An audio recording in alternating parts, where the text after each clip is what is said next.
Chapter 61, Abandoning his wife and entering the army. 2. This chapter has been stolen from Volaronovels. Please read from the original source. Chu Lian blanked out. She was in a daze as she looked at herself in the mirror, her mind drifting far away. In the few days after their wedding, she could tell that He Sanlang had no kind feelings at all for her. In fact, his indifference might even be to the point of hatred, although she didn't know where that hate had come from.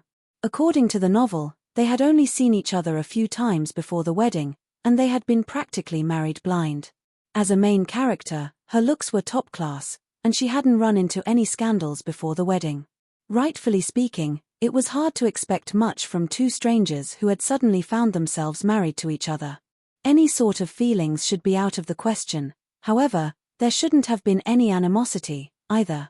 But as fate would have it, everything was different from what Chu Lian had expected. Not only was He Sanlang totally different from the novel's male lead, he seemed to hate her quite a lot. Chu Lian was fine with that, since she was currently the female lead and she could use her foreknowledge to her advantage. However, she also wasn't the original Chu Lian, and she couldn't possibly fall in love with Xiao Bojian. She was part of House Jing'an now. After spending a few days in this family, she liked everyone except He Sanlang and she wanted to continue staying in this family. However, that meant that she had to consider the relationship between her and He Changdi. Even if they couldn't be a loving couple who grew old together, they could still stop fighting each other. They could become normal friends who wouldn't hold grudges or interfere with each other's business. She could live happily in the Jing'an estate as a layaboutte. If she was bored, she could cook some delicacies and earn some money. After 2 years, if He Sanlang wanted children, she could even help him find a concubine or two to birth some heirs to carry on his family line. Thus, this bowl of snow fungus and lotus seed porridge was actually a white flag and a sign of peace from Chu Lian to He Sanlang. The two of them had to live under the same roof. There were still 2 or 3 more years before disaster would strike the Jing'an household. Before that, the two of them were still considered husband and wife after all.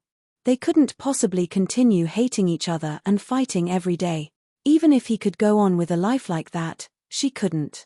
Chu Lian had made such careful plans, but she had never considered that He Changdi might have completely misread her actions and misunderstand entirely. Even now, He Sanlang was still sound asleep, thinking that he had stolen her breakfast. "Third young madam, what would you like to eat this morning?" Mingyang came in to ask. Chu Lian was pulled away from her thoughts. She glanced outside and saw that the sun had already risen. It was already getting hot so early in the morning. In this scorching summer, it was easy to become listless and lose appetite.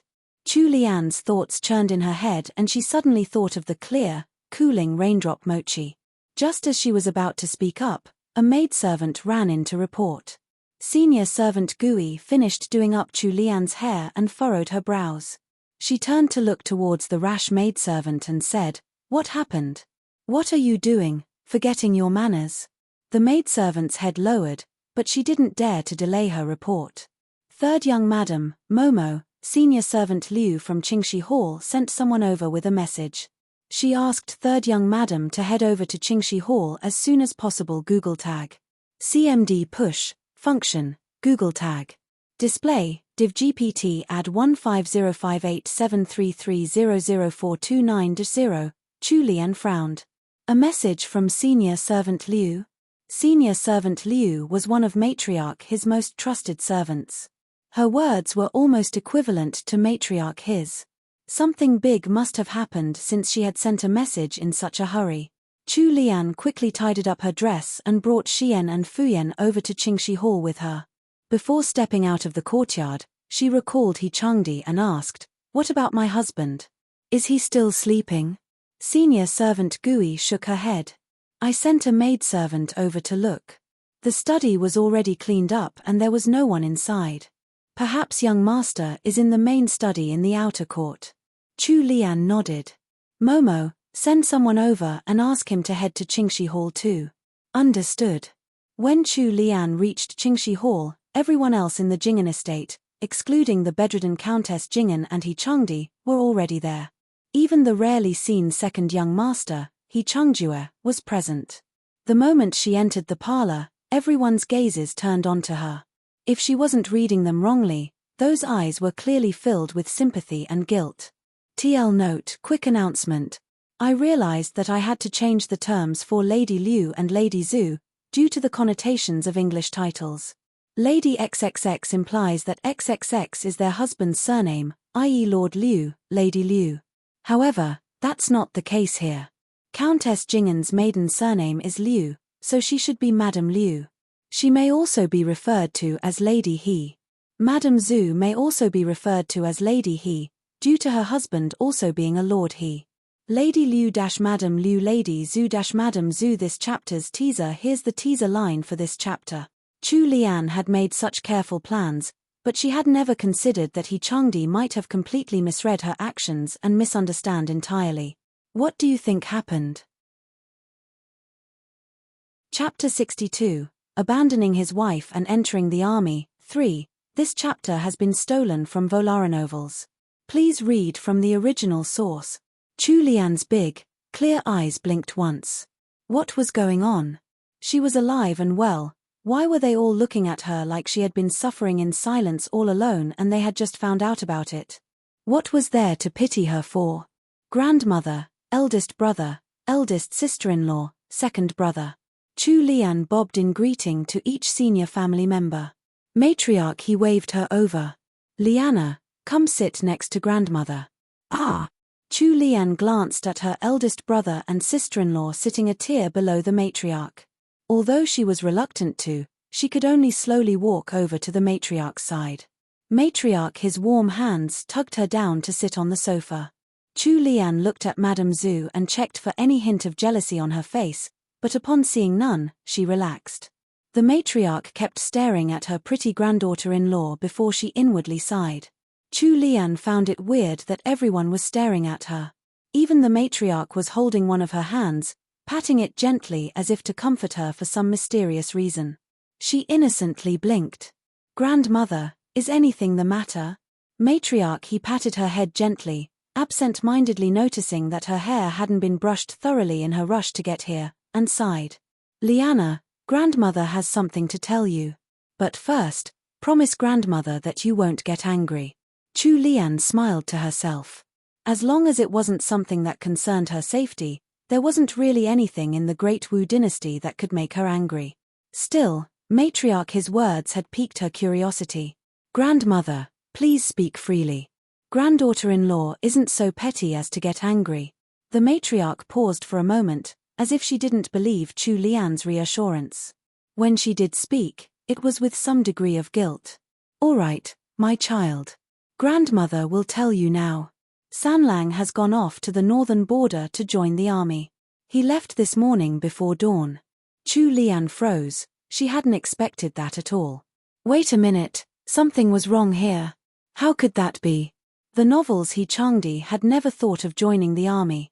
This could be seen from how he had never taken up any official post despite growing up in a military official's family.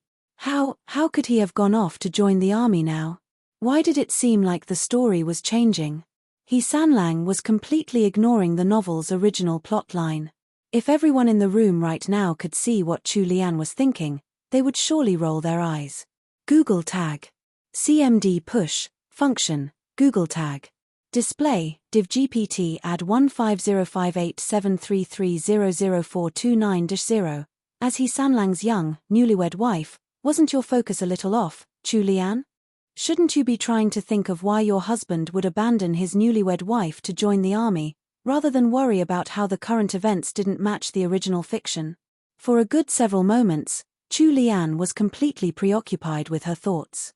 Seen through the eyes of the He family, it looked like she was at a loss for what to do. The matriarch's heart ached even more for her granddaughter-in-law. Don't be sad, child. You still have your eldest brother, eldest sister-in-law, and second brother and grandmother here. To the others, Chu Lian looked like a lost lamb utterly shattered by the news, but only she knew what she was thinking inside her heart. Chu Lian was secretly raging at He Changdi. It seemed like that guy was hell-bent on separating from her. After eating her cooking, he had actually just upped and left. He had such a pretty face, but what a pity that his personality was so terrible. Now that this had come about, She wanted to wait and see what he was going to get up to at the northern border. Since the two of them couldn't be friends, then they might as well cut all ties. It wasn't like she couldn't live without him. Actually, it was a good thing that he was gone. Now she could live freely at the Jing'an estate without anyone interfering or disturbing her. Chu Lian didn't take it to heart at all. If it hadn't been for the novel's description of He Changdi's excellent personality, she wouldn't have held any expectations towards him at all. Now that all those expectations had already fallen short, she didn't have any hopes for He Sanlang anymore. There was nothing to be sad about for her. Chu Lian smiled. "Grandmother, I know you're all here for me. Even if husband isn't here, I'll continue living well." Her genuine smile seemed like a fake one to mask her sadness. Even the usually inconsiderate He Changjue spoke up. "Sister-in-law, please don't be sad. I'm working in the left military guards. The moment there's any news about my brother, I'll bring it back to sister-in-law." Thus, Chu Lian passed her morning accepting comfort from her family. Matriarch He even specially gifted her with a jade ornament inlaid with gold to comfort her. From the looks of the ornament, it must be worth at least 1,000 taels. TL note: all the people who were waiting for Sanlang to leave, it's time to party. XD Chu Lian's solo life and money-making starts here. Will still get to see Sanlang's side of the story from time to time, as well as the continued hilarious interactions between our lead couple. We'll make that silly Sanlang kneel 1000x to our sweet Chu Lian before he's allowed to have her, but there will be romance. Chapter 63, Abandoning his wife and entering the army. 4. A little giddy from all the proceedings, Chu Lian brought back a pile of presents from Qingxi Hall to Songtao Court. The moment she entered, senior servant Gui was shocked by all the boxes Xian and Fuyan were carrying in. What happened? Xian and Fuyan clearly weren't as calm as Chu Lian was. They looked rather listless. Xian was the one to speak up. The matriarch and eldest young madam gifted these to third young madam. "Ah, it's not a special occasion, so what are these gifts for?" The boxes alone already looked expensive. She could give a good guess at the value of the items inside. Although the Jing'an estate was much wealthier than the Yinghua estate, senior family members wouldn't randomly hand out precious gifts to their juniors without any reason. Xian cast a glance at Chu Lian, and seeing that her mistress didn't seem opposed, she reported the matter of He Sanlang going off to the northern border early in the morning. Senior servant Gui's eyes widened. "What? Third young master just left?" Chu Lian calmly looked at the servants around her and said, "Put everything away. I'm a little tired, so I'm going to take a nap." It was then that senior servant Gui took a look at Chu Lian. It was the middle of summer, so they were dressed in fewer layers. Chu Lian had rushed over to Qingxi Hall right after waking up, so she had quickly picked out a light dress. The breeze sweeping through the room had pushed her clothes flush against her body, making her seem weak and thin. Senior servant Gui thought of how Sixth Miss had suffered these few days. Her husband had been at loggerheads with her right after their wedding, and now he had abandoned her for the army. He hadn't even given her any notice, and she had had to find out from the matriarch instead. How much Sixth Miss must be suffering in her heart. While thinking of all the recent events, senior servant Gui couldn't help but shed a few tears in sympathy for her mistress. The personal maidservants also had sad expressions on their faces. Senior servant Gui saw that the atmosphere in the parlor had dampened, so she quickly wiped at her tears with a handkerchief. Then, she took to scolding them in a low voice. "Why the gloomy faces? Your mistress is standing hale and hearty before you. Dismissed, dismissed. Go off to your chores. It's not like third young master will never return. This is his home, no matter where he goes, he'll still have this place in his heart." All the maidservants left in a hurry. However, senior servant Gui knew that the situation wasn't as good as she had tried to make it seem. She knew what kind of place the northern border was. Since third young master had gone there to join the army, once he entered the border troops, he'd have to stay there for a full 5 years unless he somehow achieved some merit. 5 years. Third young madam was 15 this year. She would be 16 next year. If third young master really stayed at the border for 5 years, third young madam would be 20 by the time he came back. 5 years. How was third young madam supposed to wait for him? Those were supposed to be the best years of a woman's life. How could third young master treat their sixth miss this way? However, Chu Lian's thoughts were completely different from senior servant Gui's. She was currently wearing a yellow halter top undergarment and white lounge pants as she lied on her large bed. Her legs were crossed as she fanned herself with a round fan. In the other hand, Chu Lian held a comedy book, which she was happily reading. Whenever she got to an interesting part, she would even forget to fan herself. She would also murmur to herself from time to time. I didn't think that the ancients would have such vivid imaginations. They even wrote stories with gender roles reverse. TSK, TSK. Too bad it's not the guys giving birth, though. TL note, the story that Chu Lian is reading here has the gender roles reversed, i.e. female emperor, male harem, females as the head of their families, etc. Chapter 64, Raindrop Mochi and Ice Desserts. 1. It was currently in the middle of a scorching summer. Her husband, He Sanlang, had suddenly traipsed off to the borders to join the army just a few days after their marriage, so everyone in the Jingan estate took pity on her. In the afternoon, matriarch He sent one of her personal maidservants over with half a basin of ice. Seeing that Chu Lian was still sleeping in the bedroom, the maidservant instructed senior servant Gui to place the ice inside to alleviate the heat. There weren't many ice cellars in the capital, and they hadn't stored a lot of ice last year. Most of the ice had been sent to the palace. Even if there was extra, it would be sent to the estates of the other members of the imperial family. Most of the nobility wouldn't be able to get their hands on enough ice to use. Thus, it was extraordinary that matriarch He had actually sent a basin of ice over to third young madam. Senior servant Gui escorted Muxiang, the maidservant who had sent over the ice, out of the courtyard. Rather than being happy over the unexpected gift, she looked sad as she sighed. Anyone could see that the ice was merely some form of compensation for third young madam. Third young master was already gone. What kind of compensation could make up for not having your husband by your side? Perhaps the ice had really made the room cooler. Chu Lian slept exceptionally well that afternoon. She didn't even get up when Fuyen came in to call her for lunch. It was already late afternoon by the time she woke up. Chu Lian felt the refreshing coolness the moment she sat up on the bed, rather dazed from sleep. She stood up and pushed the curtains of the bed aside. There was a wooden bucket filled with ice set down right beside the bed. Chu Lian let out a gasp of surprise. She didn't even spare the time to put on her embroidered shoes before she was rushing forward, peering into the ice bucket. There was still a piece of ice about as large as her head floating inside. Xian was working on some embroidery as she remained on standby in the outer chamber. When she heard Chu Lian's gasp, she hurriedly ran in. Third young madam, did anything happen? Chu Lian pointed at the bucket. Her eyes were wide as she asked, where did all this ice come from? The corners of Xian's mouth pulled downwards grimly. Although the ice was a great gift, it was meant to act as consolation for He Sanlang's leaving. She held mixed feelings towards it. The matriarch ordered someone to send it over to third young madam in order to relieve the summer heat. Chu Lian instantly realized why matriarch He had sent over the ice, despite it being so valuable. The Jingan estate wouldn't normally get any to use for themselves. However, she wasn't thinking as deeply as senior servant Gui and the rest were. Since matriarch He had given it to her, she was going to happily make use of it. Otherwise, it would go to waste.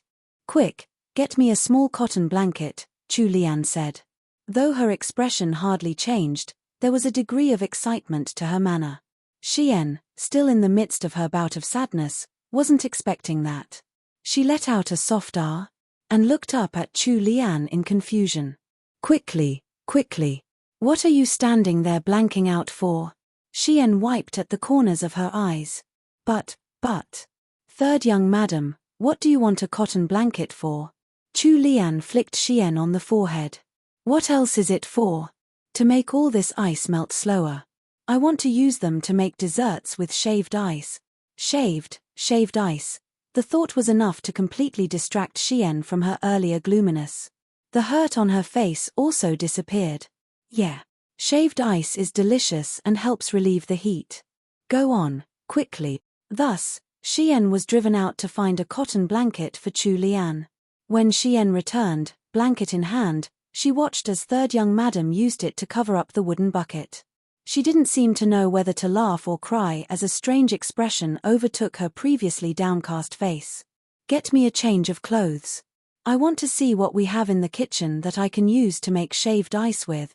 Finally, senior servant Gui and Xian went along with her to the kitchen. Chapter 65 Raindrop Mochi and Ice Desserts, 2. This chapter has been stolen from Novels. Please read from the original source. Chu Lian looked over the ingredients that had been sent over to their kitchen this morning: amethyst-colored grapes, red honey peaches, mandarins, and a few other fruits. She nodded to herself and picked out several fresh lotus roots, some lotus seeds with their bitter centers removed, some water chestnuts, and a few other ingredients she would need.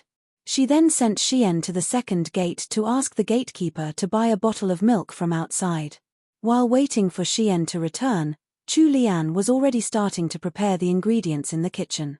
This time, she didn't get anyone to help her and worked on the dish herself. Senior servant Gui only knew the name of the dish that third young madam wanted to make, but she didn't know how to make it herself. Thus, she simply stood to one side and watched. Chu Lian was someone who would focus solely on the task at hand. It was like her surroundings didn't even exist. This was especially so when she was making delicacies. However, in senior servant Gui's eyes, her concentration seemed more like a dazed look of distraction, like she was trying to cover up her sadness. When Chu Lian finished preparing all the fruits she would need for the shaved ice dessert, she noticed that Xian still hadn't returned. Her search brought her to a small bucket of glutinous rice, soaking in the corner of the kitchen. Chu Lian instantly thought of the raindrop mochi she had been preparing to make earlier that morning. Since they had ice today, an idea popped into her mind. She called the servant stationed in the kitchen and asked her to find a bag of soybean flour. It was easy to make raindrop mochi, and their appearance and taste was best suited for summer. Senior servant Gui was still feeling a little sad for third young madam as she watched her busy herself with making food. But the longer she watched, the more senior servant Gui grew entranced by the delicacies third young madam was making. Heavens, was that clear dessert the size of a large pearl really made from glutinous rice? It was unbelievable. She hadn't seen such a beautiful dessert in all her years of living. Around this time, Xian came back with a large jar of milk. Chu Lian then sent the maidservants off to retrieve the leftover ice from the bedroom. 10 minutes later, she finished making both the shaved ice dessert and the raindrop mochi. Chu Lian instructed Xian and Mingyang to bring the desserts to the parlor while she returned to her bedroom for a fresh set of clothes. There were several portions of each dessert. Chu Lian told senior servant Gui to find someone to send a portion to matriarch He over at Qingxi Hall, and while she was at it, to Madame Zhu as well. Since Madame Zhu also lived with her daughters, Chu Lian sent a larger portion their way. As for her mother-in-law, Madame Liu, it wouldn't be good for her to eat cold foods due to her condition, so Chu Lian only sent the raindrop mochi over. It wasn't very appropriate to visit her seniors after she had just sent them gifts, especially as He Sanlang had left earlier that day. Thus, Chu Lian settled down with her personal maidservants, enjoying the fruits of her labor in the comfort of her own parlor. When she finished eating, senior servant Gui saw that third young madam looked a little weary. She couldn't resist trying to improve her mood a little. Third young madam, please don't be sad. Perhaps third young master has a lucky star shining upon him and he'll be able to come back within 2 years. Although she had just eaten some desserts to relieve the heat of summer, Chu Lian still thought it wasn't refreshing enough. She didn't like summer in the first place, and that dislike made her seem somewhat fatigued. To her, senior servant Gui's remark had come completely out of the blue. Chu Lian tilted her head and stared. Momo, I'm not sad at all. Since my husband's gone, then so be it. Even if I cry to the heavens, it's not like he'll come back. Wouldn't it just be a waste of my tears and energy? Why not just live happily, eat some good food, and pass my days peacefully here in the estate? Senior servant Gui looked at third young madam, who was looking at her with her head crooked to one side. She looked as pretty as ever, despite being a little tired. Still, it felt like there was something wrong with her words. However, When senior servant Gui thought about it carefully, there wasn't actually anything amiss with what third young madam had said. Google tag. CMD push, function, Google tag. Display, div GPT add 1505873300429-0. In the end, she couldn't say anything in response. Over at Qingxi Hall, senior servant Liu received the desserts that Chu Lian had sent over via Xian. Though they were both as quiet as possible as they asked after each other, matriarch He, who was entertaining the old Duchess of House Zhengguo, still heard them. What's going on outside? The matriarch's low voice echoed through the hall. Senior servant Liu hurriedly brought the containers of food to the porch and reported, replying to the matriarch, third young madam sent her maidservant over with some dessert. TL note: I couldn't find very accurate pictures of what Chu Lian made, based on the descriptions of the ingredients above. But here's a guess of what it looked like. Add grapes, mandarins, and assorted fruits and you'll get the idea. XD shaved ice dessert. I really want to try that raindrop mochi *drools *raindrop mochi. Chapter 66, Old Friends. 1. Although the matriarch was getting along in age, there weren't many other family members who could take charge of the entire estate. Thus, matriarch He had a hand in managing each courtyard. Every day, someone would come to report the actions of the courtyard's masters. Several days ago, the matriarch had gotten a taste of Chu Lian's candid kumquats. Matriarch He had even specially praised them. Previously, whenever any guest of note visited the Jinggan estate, they would definitely be served some of Cook Ju's special snacks. However, these special snacks had passed away with Cook Ju in the Great Kitchen Fire. For the guests that visited them now, the snacks seemed to have turned disappointingly ordinary. Their current guest was an old madam from House Zhengguo. She was an old friend from back when matriarch He was still an unmarried young lady. Their friendship had endured for decades, from their youth, all the way up until now, when they were both the matriarchs of their respective families. It was only natural that a friendship such as theirs couldn't be compared to the relations between other noble ladies. Old Duchess Zhengguo was curious. She had never seen Chu Lian before. She used this fact to tease matriarch He. Hey, my dear sister, why didn't you tell me that your granddaughter-in-law knows how to make desserts? Now that your pastry chef is gone, eating snacks here isn't as enjoyable as it used to be. The two of them were old friends, so they could speak more freely with each other. Thus, matriarch He ordered senior servant Liu to serve the pastries that Chu Lian had made. When senior servant Liu lifted the lid of the container, she couldn't help but let out a gasp of surprise. Matriarch He glared at her a little unhappily. Matriarch, please forgive my rudeness. These desserts simply looked too beautiful and I lost my composure. Oh! What kind of dessert could make Shang-Yun lose her composure? Quick, bring it out and show me, old Duchess Zhengguo urged. Shang-Yun was senior servant Liu's name when she had been a young maidservant. By the time senior servant Liu finished placing the desserts on a small side table, even the two matriarchs who had seen many a dessert in their time were wide-eyed. The shaved iced dessert was not only fragrant, but also visually pleasing. Served in a porcelain bowl, the various colors of the fruits contrasted well against both the white of the dish and that of the milk. A few red orchids were arranged by the side of the bowl, making it look more like a piece of art than a midday treat. They almost couldn't bear to eat it. On the other hand, there was a clear, round water droplet that looked extremely interesting. It was served in a long, shallow dark green bowl. There was a single lotus leaf underneath the droplet, and served beside it was brown syrup and soybean powder. It looked just like a large bead of morning dew as it rested atop the lotus leaf. They had never seen anything quite like it before. While the two madams were admiring the desserts, senior servant Liu spoke up. Matriarch, third young madam said that it would have been a waste if she didn't make some desserts with the ice you sent over today. Thus, in return, she sent over this iced dessert and raindrop mochi.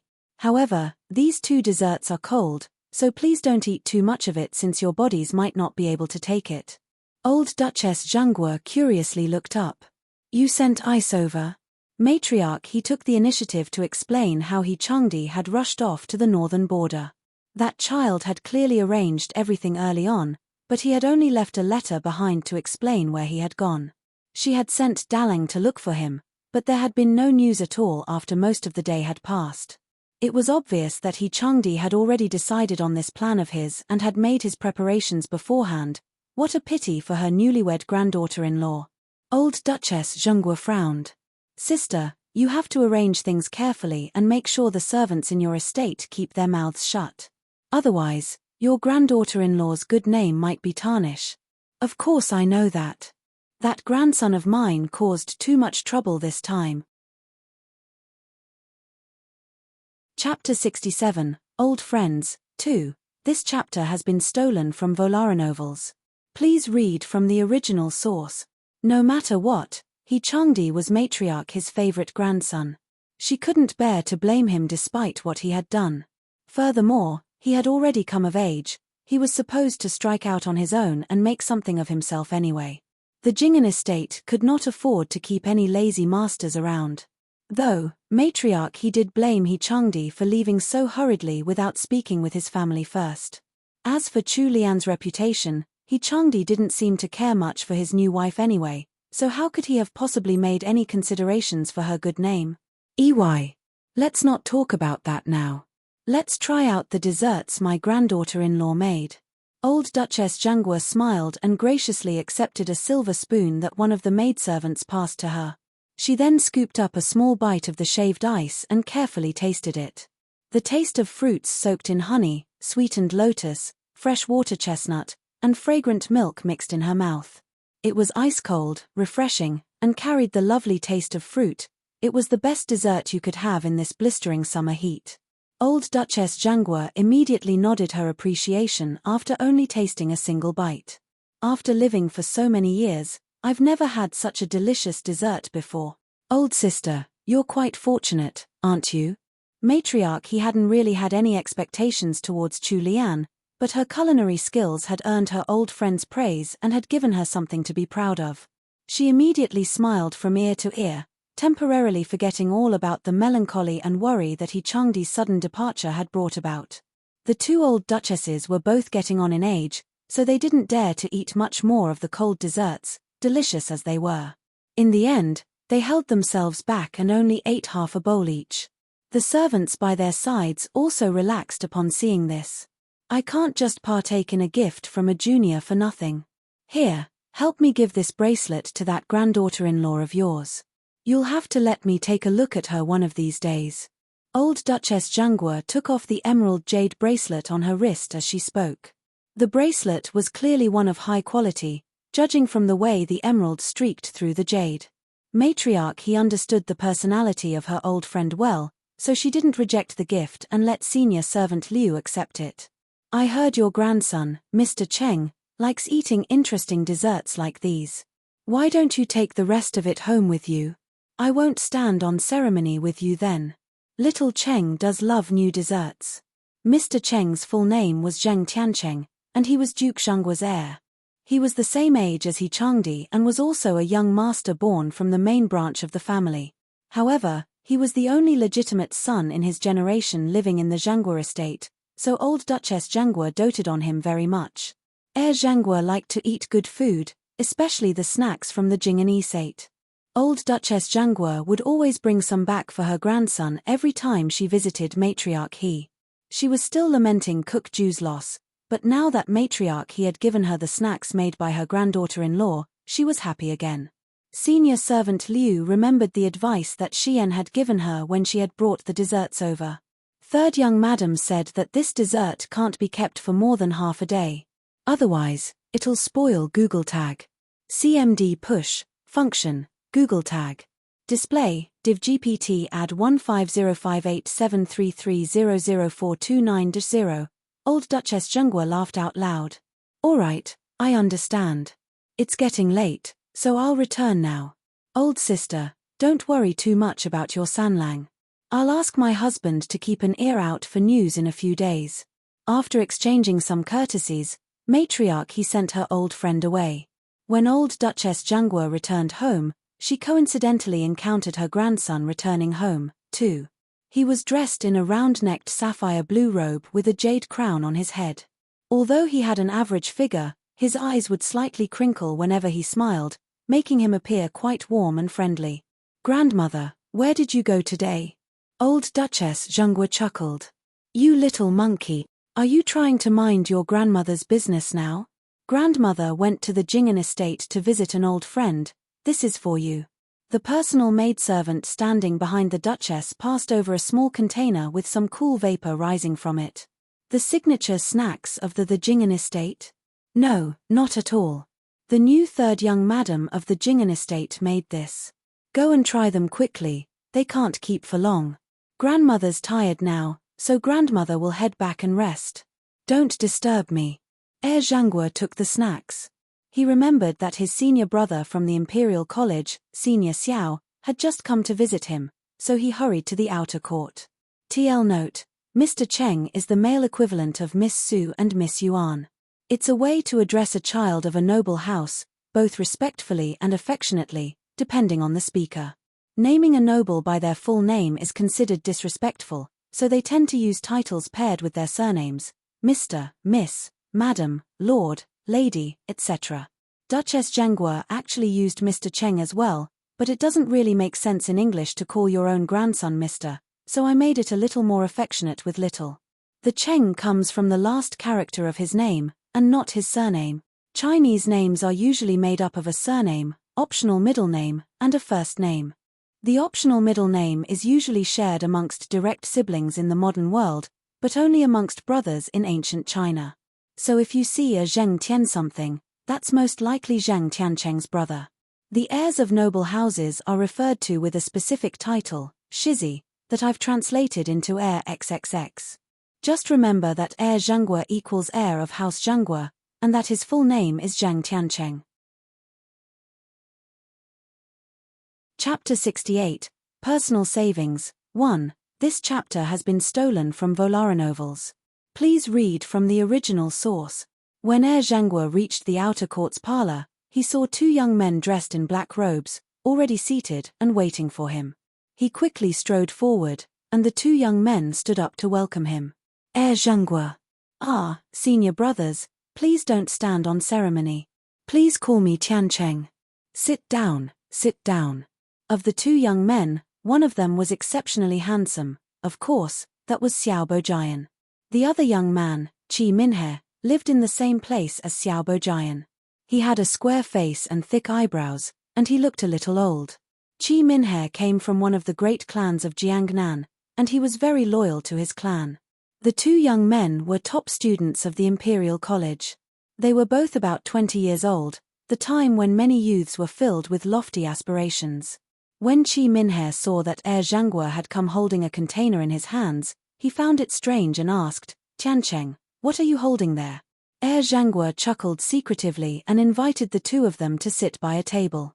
He then ordered the maidservants to pour some sencha for them. He placed the container on the table carefully and said, "These are snacks from the Jing'an estate." Qi Minhe was born from nobility and was used to all sorts of delicacies. He was extremely particular about anything he ate.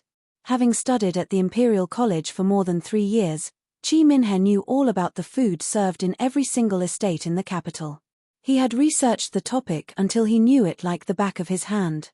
The Jing'an estate's snacks were famous, but he had never had the chance to try any before. When he heard that Tiancheng was currently in possession of some, he was both surprised and elated. Xiao Bojian blanked out for a moment. The Jing'an estate was Chu Lian's husband's family. The image of the young man he had seen accompanying Chu Lian in the Yinghua estate flashed through his mind.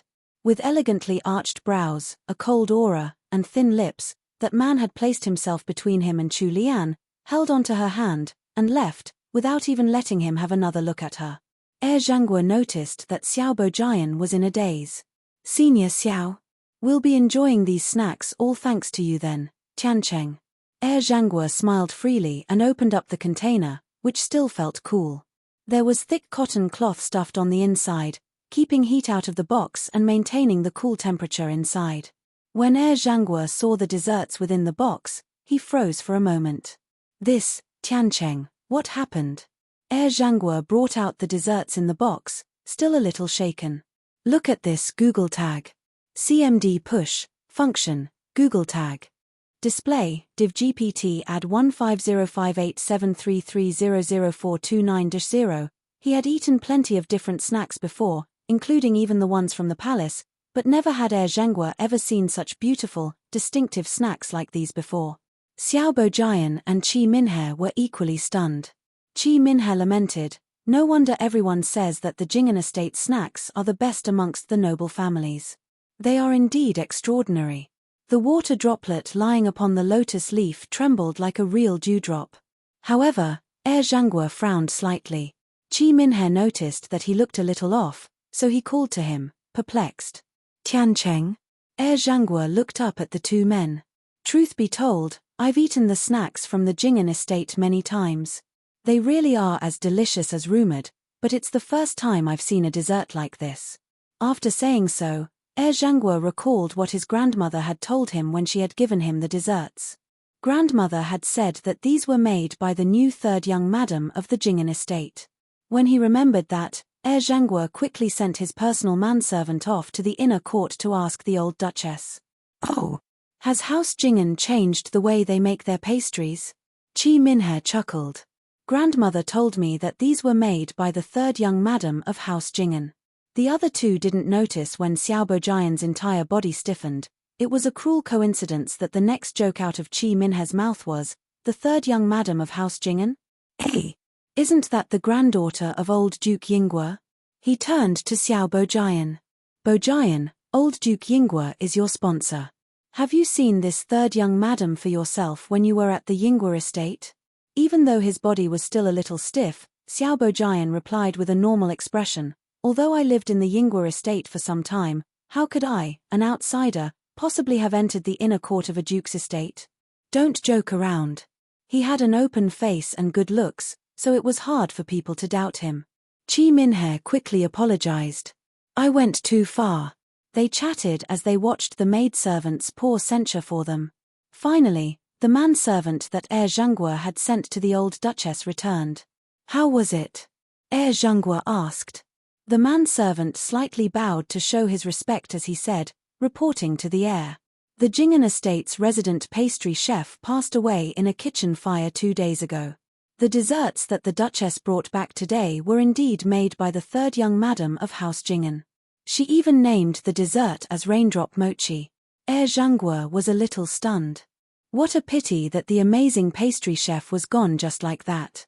However, a cook was just a servant to the nobility. If they were gone, then they were gone. Zhanghua didn't say anything more and waved the manservant away. "Come, let's stop talking. I was told that these desserts don't keep for long. Senior brothers, why don't you have a taste?" They took up little silver spoons and tasted each of the desserts. Zhanghua and Qi Minhe's eyes lit up, and they only had praise for the desserts. There was something special about pairing the refreshingly smooth raindrop mochi with censure. Only Xiao Bojian dwelled on his bitter feelings alone, a dark glint flashing through the depths of his eyes. He thought of the girl who had now become the third young madam of House Jing'an, a tender, gentle, brave and careful woman. If not for her engagement, perhaps she would be personally brewing soups for him at home right now. Google tag. CMD push, function, Google tag. Display, div GPT add 15058733000429-1. The first person to taste this new, delicious raindrop mochi would have been him. The person showing off his perfect wife in front of his fellow students would also be him. Under the cover of his broad sleeves, his hands curled into fists until his knuckles turned white. TL note, Zhanghua calls them senior brothers or Shixiang in reference to them being his seniors at school. Chapter 69, Personal Savings, 2. This chapter has been stolen from Novels. Please read from the original source. Meanwhile, back at the Jing'an Estate's Songtao court, Chu Lian was peacefully sleeping, completely unaware of all that had transpired. After eating the desserts with the servants, Chu Lian had retired to her bedroom. There was a small study by the bedroom she shared with He Sanlang, and it was meant for her use. It wasn't very big, but since it was right next to the bedroom, it was convenient. Chu Lian whiled away her afternoon inside the small study. The books she had brought over from the Yinghua estate were placed on the bookshelves here, as well as the books that the Jingen estate had added on. There weren't many of them. On the bottommost shelf, there was a pear blossom wood container with copies of some of the works by a few famous calligraphy masters. In the original story, although Chu Lian hadn't been exceptional in calligraphy, her handwriting had still been neat, delicate, and pretty. Chu Lian didn't have any big ambitions, but she still understood that her calligraphy skills weren't good enough. She couldn't even read all of the traditional Chinese characters in that comedy book she had been reading, she usually just guessed at them. Thus, come afternoon, Chu Lian sent away her maidservants and left Xian to guard the door outside. Then, in the safety of the study, she practiced her writing in secret, making use of an empty book that she had found earlier. After writing for 2 hours, Chu Lian tossed the previously empty book into the charcoal brazier and burned it. She had a good memory, so the 2 hours of practice was good enough to learn over 100 or so characters. Chu Lian was pretty satisfied with her progress. Following her calligraphy practice, Chu Lian sent Xian out to bring back the box she kept her money and accessories in. She wanted to see exactly how much money she had. Senior servant Gui watched from the side. First, Chu Lian looked at the public account books, where the expenses of their courtyard had been recorded. Every month, they would be given a stipend from the Jingen household. Of course, the salaries of all the servants in their courtyard were to be paid from this stipend. There was almost 80 taels of silver in the public account. These were saved up from the time when He Changdi had been the sole master residing in this courtyard, and when there had been fewer servants around. Otherwise, in most situations, the stipend wouldn't be enough to cover the monthly expenses, and they would have to fork out a portion of their own personal accounts. Chu Lian put down the account books and ordered Xian to open up the chest where they kept the silver for daily expenses.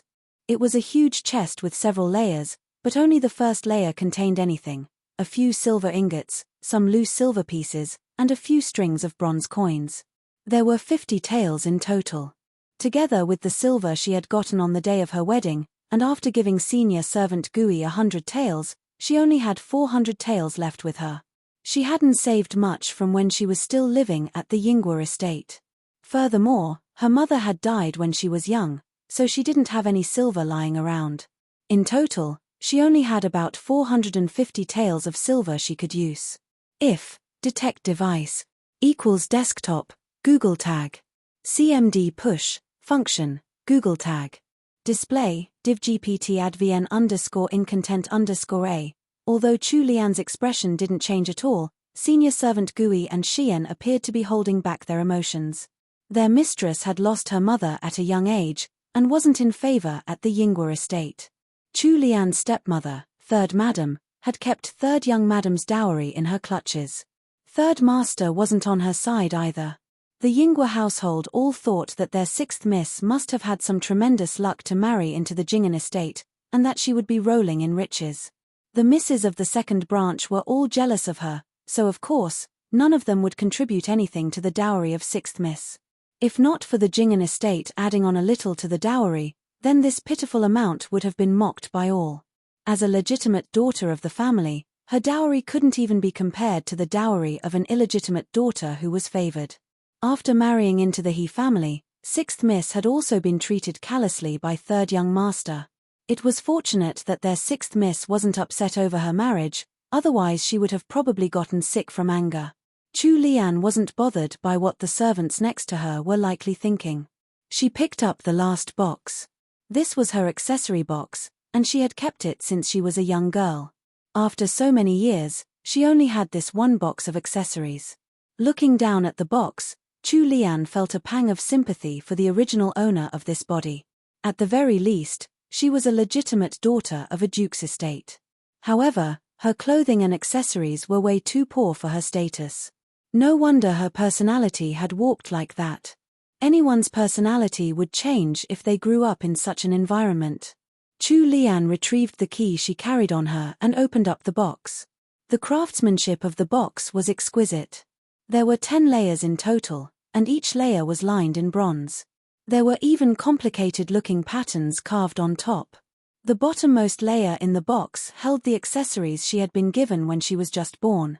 Senior servant Gui had told her that she had probably worn them when she was around a year to 3 years old. There weren't many accessories she could wear in her infancy. So, this layer only had a few pairs of gold bracelets and anklets, as well as some necklaces and flowers made from gold and pearls. After rummaging about in the box, there were even a few good jade ornaments. It was clear that the original Chu Lian had been treated well when she had just been born, since she was Third Master's first child. The accessories in the second layer were the accessories she had worn after she had turned 3. There were a few head accessories, but it was obvious that they weren't as exquisitely made as the ones from her infancy. As she went through the layers, there were fewer and fewer accessories that were actually worth something. After the age of 10, there wasn't even a single gold accessory in the tray. All the accessories in the box weren't fit to wear now, because they had all been used before. Chu Lian picked out a few jade ornaments that had sentimental value, then sorted the gold accessories from the silver. She passed them to senior servant Gui and instructed her to have them melted into gold and silver pieces for future use. After organizing the box a little, Chu Lian turned to the accessory case she was currently using. Chapter 70. Being a Virtuous Wife. 1. Her current accessory case was made of fragrant rosewood and wasn't very big. However, it was rather finely made, consisting of multiple layers that Chu Lian began to open one by one. There were quite a few accessories inside, but the ones with any actual worth were few in number. While these accessories were fine for normal everyday wear, there weren't many that were suitable to wear for special occasions. There was only a ruby hair ornament decorated with colorful butterflies that she might be able to wear outside. This hair ornament had previously been mentioned in the novel as well. It had been given to Chu Lian by her mother. As for the rest, there were only the lucky jade amulet from Matriarch He and the crimson jade bangle from Countess Jingan. Rightfully speaking, the Jingan estate should have given their new family member some new accessories. However, for some reason, Chu Lian hadn't seen a single one. The maidservants had even complained about it. However, it only took a little bit of thought to figure out why. Since He Changdi didn't like her, it was perfectly reasonable that he would shortchange her wherever possible. In the original novel, when Chu Lian had just married into the family, He Sanlang had cared for her wholeheartedly. At the very least, he had never been stingy with clothing, accessories, or food. 4 hair ornaments alone, He Changdi had prepared over 10 of them for her. That wasn't a small number. Chu Lian pursed her lips and closed the accessory case. She didn't care even if he hadn't prepared anything for her. She didn't need anything from him. Once she earned enough money, she would draw out some designs and send them to an accessory store. Chu Lian wasn't bragging. Back in the modern world, not only had she studied design, but she had also traveled the world as a gourmand, taking in different cultures and styles. Her usual hobbies had consisted of sightseeing and eating good food. She could be considered a globetrotter. Now that she was in the Great Wu dynasty, the only other thing that she was good at besides cooking was drawing. Chu Lian pushed away the accessory case and hugged her knees close to her, zoning out as she thought. Senior servant Gui and Xian's expressions changed as they watched her off to the side. The 2 servants exchanged glances and secretly decided never to mention the accessory matter in front of third young madam ever again, so that she wouldn't be frustrated over it. At the same time, He Changdi entered the blacklist of Chu Lian's 2 most trusted servants.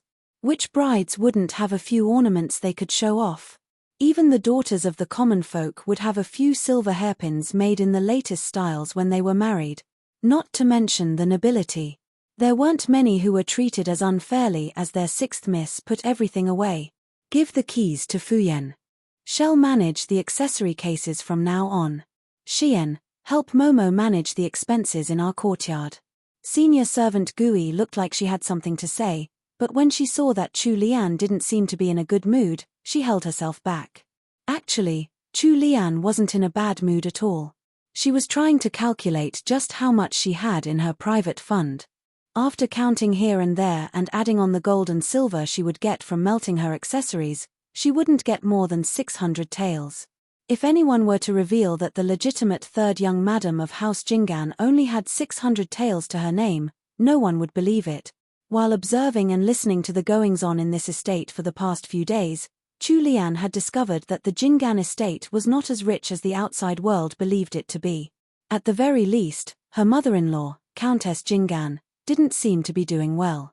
As for the matriarch, a granddaughter-in-law had no place in the inheritance of the matriarch's personal fortunes.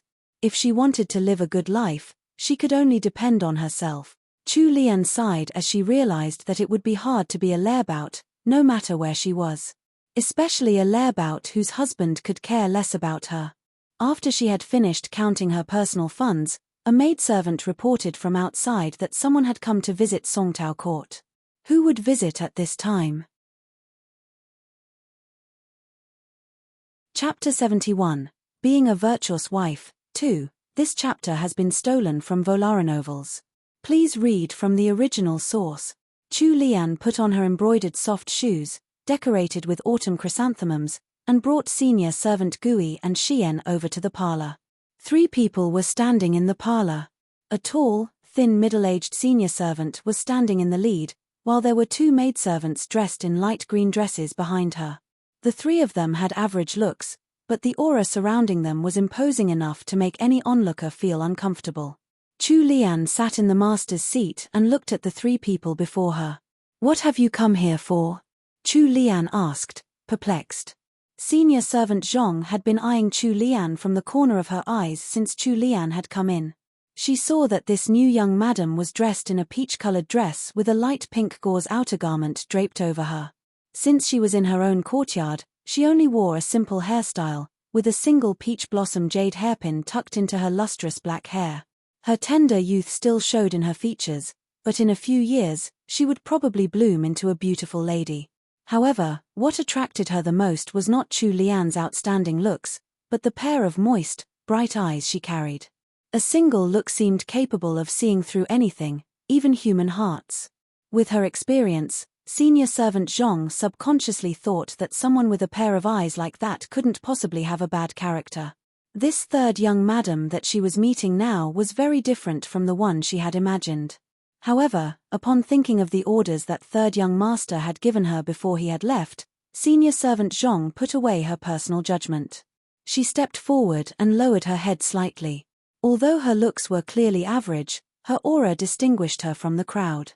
3rd young madam, this old servant is senior servant Zhong. Together with Wenqing and Wenlan, we have been ordered by 3rd young master to serve 3rd young madam. Ah! Chu Lian gaped a little. To serve her? By He Changdi's orders? There were more than enough servants in the courtyard already. There were her 4 personal maidservants and senior servant Gui by her side, and 5 or 6 second-class and third-class maidservants around. There were also the ones who had originally been serving in Songtao Court. By sending in 3 more servants, they were running out of places to keep them. Senior servant Zhong saw that Chu Lian had nothing to say, and had only puffed up her cheeks a little while staring at her. Those bright, clear eyes were blinking at her so much that she felt uncomfortable under that gaze. Senior servant Zhong could only forge on. 3rd young master instructed this old servant to correct 3rd young madam if there were any areas which needed improvement, whether in speech or conduct. Furthermore, this is a letter that 3rd young master left for 3rd young madam before leaving. Senior servant Zhong watched the expression on 3rd young madam's face as she spoke, but she still had the same expression on. Her cheeks were puffed up while her head was tilted to the side. She looked so cute that the corners of senior servant Zhong's mouth couldn't help but twitch. Surely this 3rd young madam wasn't an idiot. Any other newlywed bride would be shouting and scolding them by now. If detect device equals desktop, Google tag. CMD push, function, Google tag.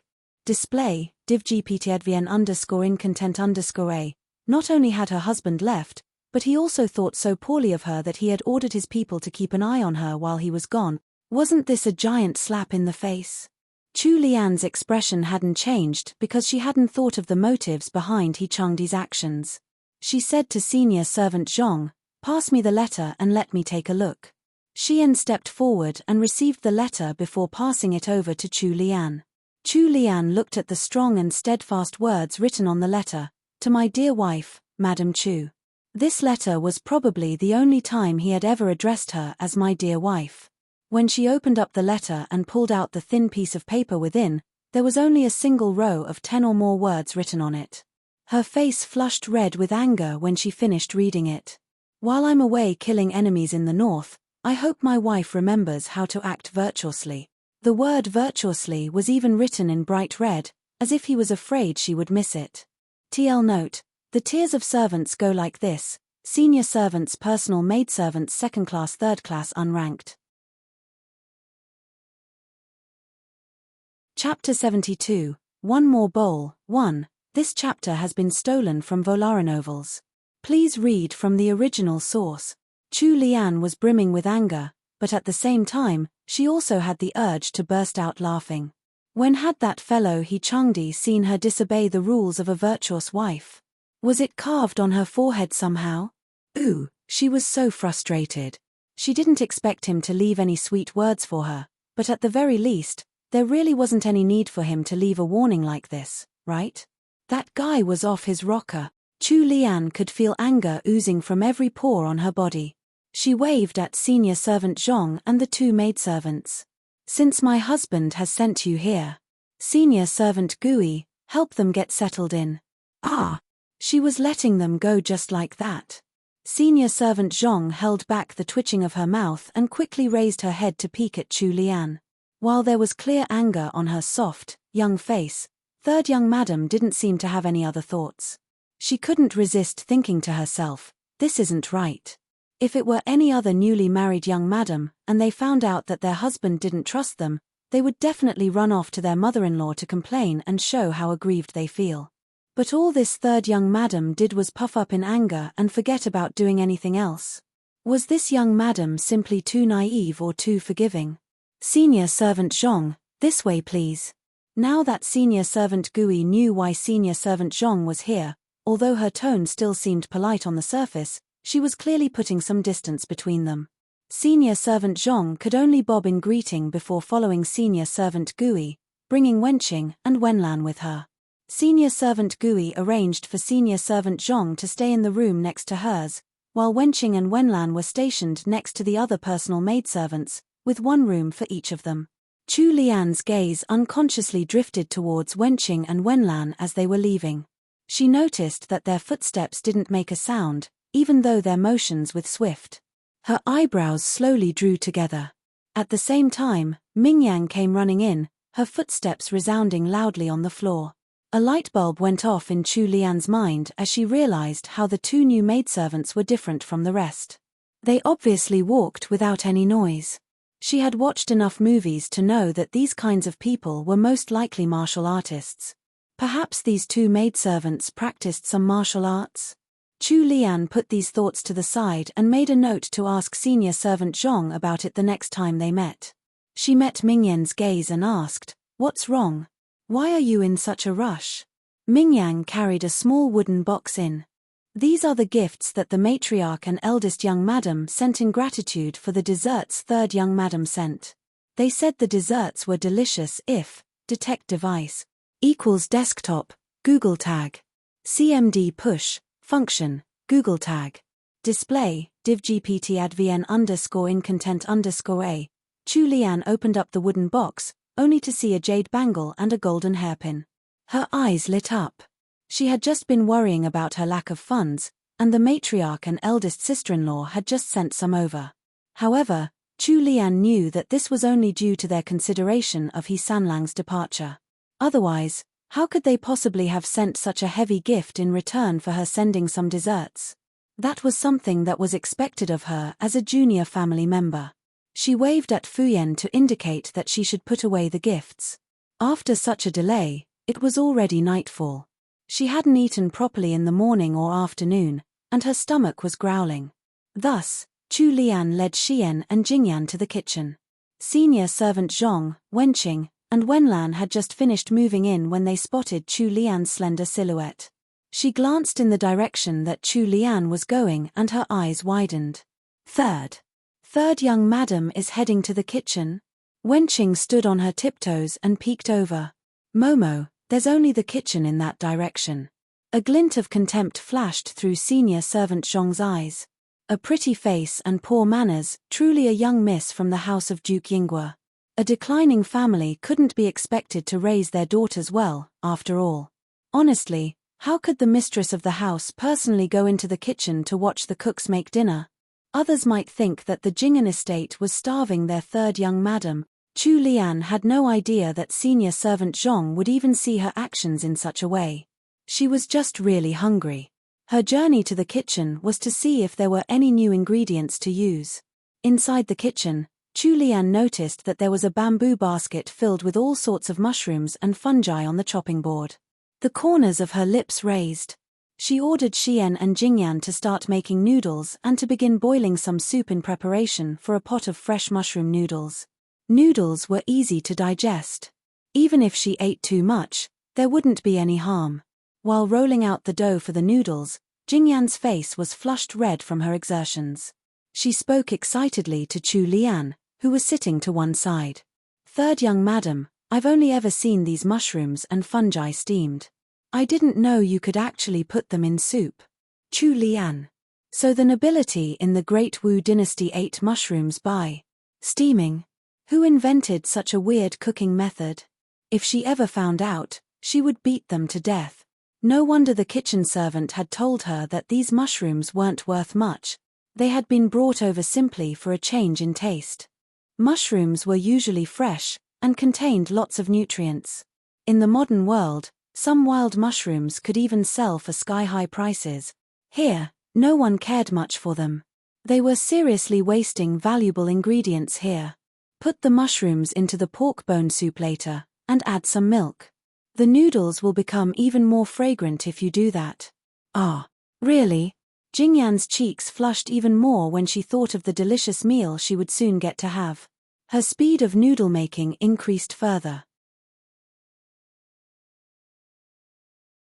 Chapter 73, One More Bowl, 2. This chapter has been stolen from Novels.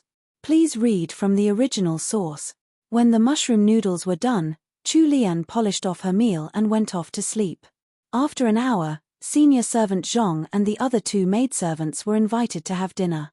Ever since the main kitchen had been destroyed by the fire, all the servants in each courtyard took their meals in the courtyard's kitchen, like their masters.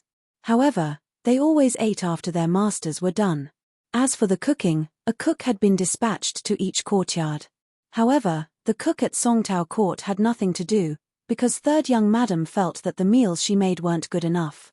At first, when Chu Lian had brought her personal maidservants over, wanting to make her own meals, the cook hadn't been too willing. However, after eating the meals that third young madam had made once, her attitude had done a big 180. She was almost like a dog, waiting close to the door every day for third young madam to come over again. All the servants in Songtao Court were blessed with the fortune to eat the dishes made by Chu Lian's instructions, every single day. Chu Lian wanted to make sure they had enough to eat as well, so she would always order more to be made. Senior servant Zhong and senior servant Gui, as well as the other maidservants, all sat at one table. She had been a second-class maidservant serving Countess Jing'an when she was younger. After giving birth to a child, she had become He Chengdi's nursemaid. She had 2 sons of her own, and her eldest daughter-in-law had been pregnant with twins 2 years ago. She had been worried about her, so she had gone back to her village to take care of her daughter-in-law. It was only a few days ago that she had received He Sanlang's request and rushed back to the Jing'an estate to take up a post again. Countess Jing'an had been born into a life of luxury, and senior servant Zhong had been serving her since before she had come to the Jing'an estate. So, senior servant Zhong had eaten practically every delicacy there was. When she glanced at the flushed, excited faces of the maidservants around her, she felt disdainful of them. It was just a meal to keep your stomach full. Was it worth getting so excited over? It wasn't as if they weren't being fed regularly, or that they were some poor commoners who would count themselves lucky to taste some meat once every few months. The contempt in her heart towards third young madam's servants increased, and she thought that third young master had been smart to send her here to watch over third young madam. She and the people around her were acting below their station. They had to be watched so that they wouldn't disgrace the name of House Jing'an. Senior servant Gui coolly observed the expression on senior servant Zhong's face. She could see that this senior servant Zhong looked down on their 6th miss. The corners of her lips raised, mocking her as she gestured to the lower-classed maidservants. "Bring in the meal." Jingyan gulped a little and couldn't help but exclaim, Momo, we're having mushroom noodles tonight. It's my first time eating something like that. I'm drooling just smelling the flavor. Senior servant Gui shot a look at Jingyan. Senior servant Zhong, who was sitting opposite her, also shot senior servant Gui a look of contempt. In a moment, the maidservants had brought in the white porcelain dishes containing the noodles. They placed them on the table first, and then placed down a few side dishes following that. Refreshingly crisp pickles, wood ear fungus wrapped in bean curd skin, and soybeans that had been pickled just right. The white porcelain bowls surrounded the plates of side dishes. Inside them, the noodles swam in a fragrant, thick, milky white soup. Shiitake mushrooms, slices of king oyster mushrooms, enoki mushrooms, and oyster mushrooms were arranged neatly on top of the noodles. If detect device equals desktop, Google tag. CMD push, function, Google tag. Display, divgpt advn _incontent_a. Everything was garnished with chopped spring onions. The vibrant green dots shone against the milky white soup like glimmering emeralds. Steam rose from the white porcelain dishes, hooking the appetites of everyone present. Senior servant Zhong stared at the mushroom noodles before her with widened eyes. When she recalled the tasteless mushrooms she had eaten before and compared them to the masterfully arranged, delicious-looking mushroom noodles before her, she couldn't hold back a gulp. Without giving her time to voice her questions, everyone at the table picked up their chopsticks and began to eat. The feast was right before them. Who would bother with conversation? Only the whooshing sound of noodles disappearing resounded in the hall. All the young maidservants shed their usual grace and poise to scarf down their meal. They couldn't help eating quickly. They had seen that there wasn't much left in the pot. For the sake of having a second bowl, they had to eat as quickly as they could. Senior servant Zhong swallowed her words and shot a look at Wenlan and Wenqing. Then, she picked up her chopsticks, grabbed some noodles, and placed them inside her mouth. One moment she was chewing on them, and in the next, the speed of her chopsticks sharply accelerated. It wasn't until the last mouthful of thick soup had disappeared down her throat that she huffed out a long breath. She felt refreshed all over, and that delicious flavor still remained on her tongue. Unfortunately, that serving of noodles had been a little on the small side.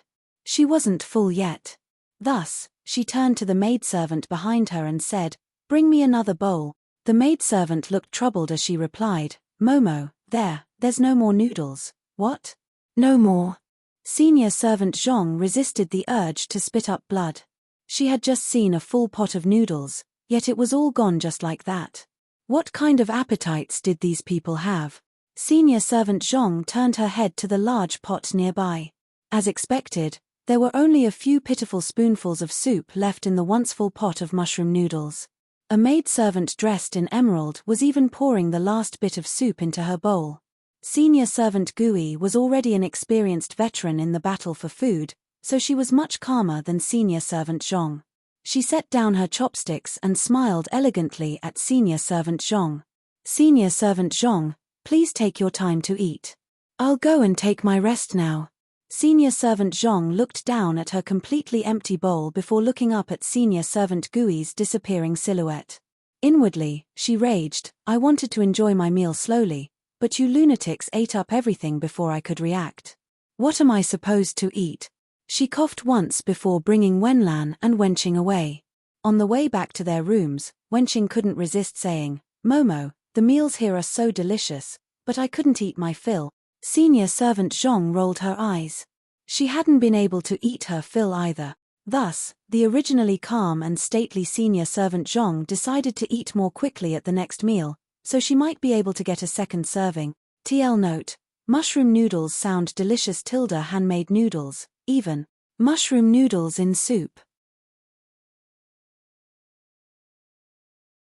Chapter 74, He finally did something right. 1. This chapter has been stolen from Novels.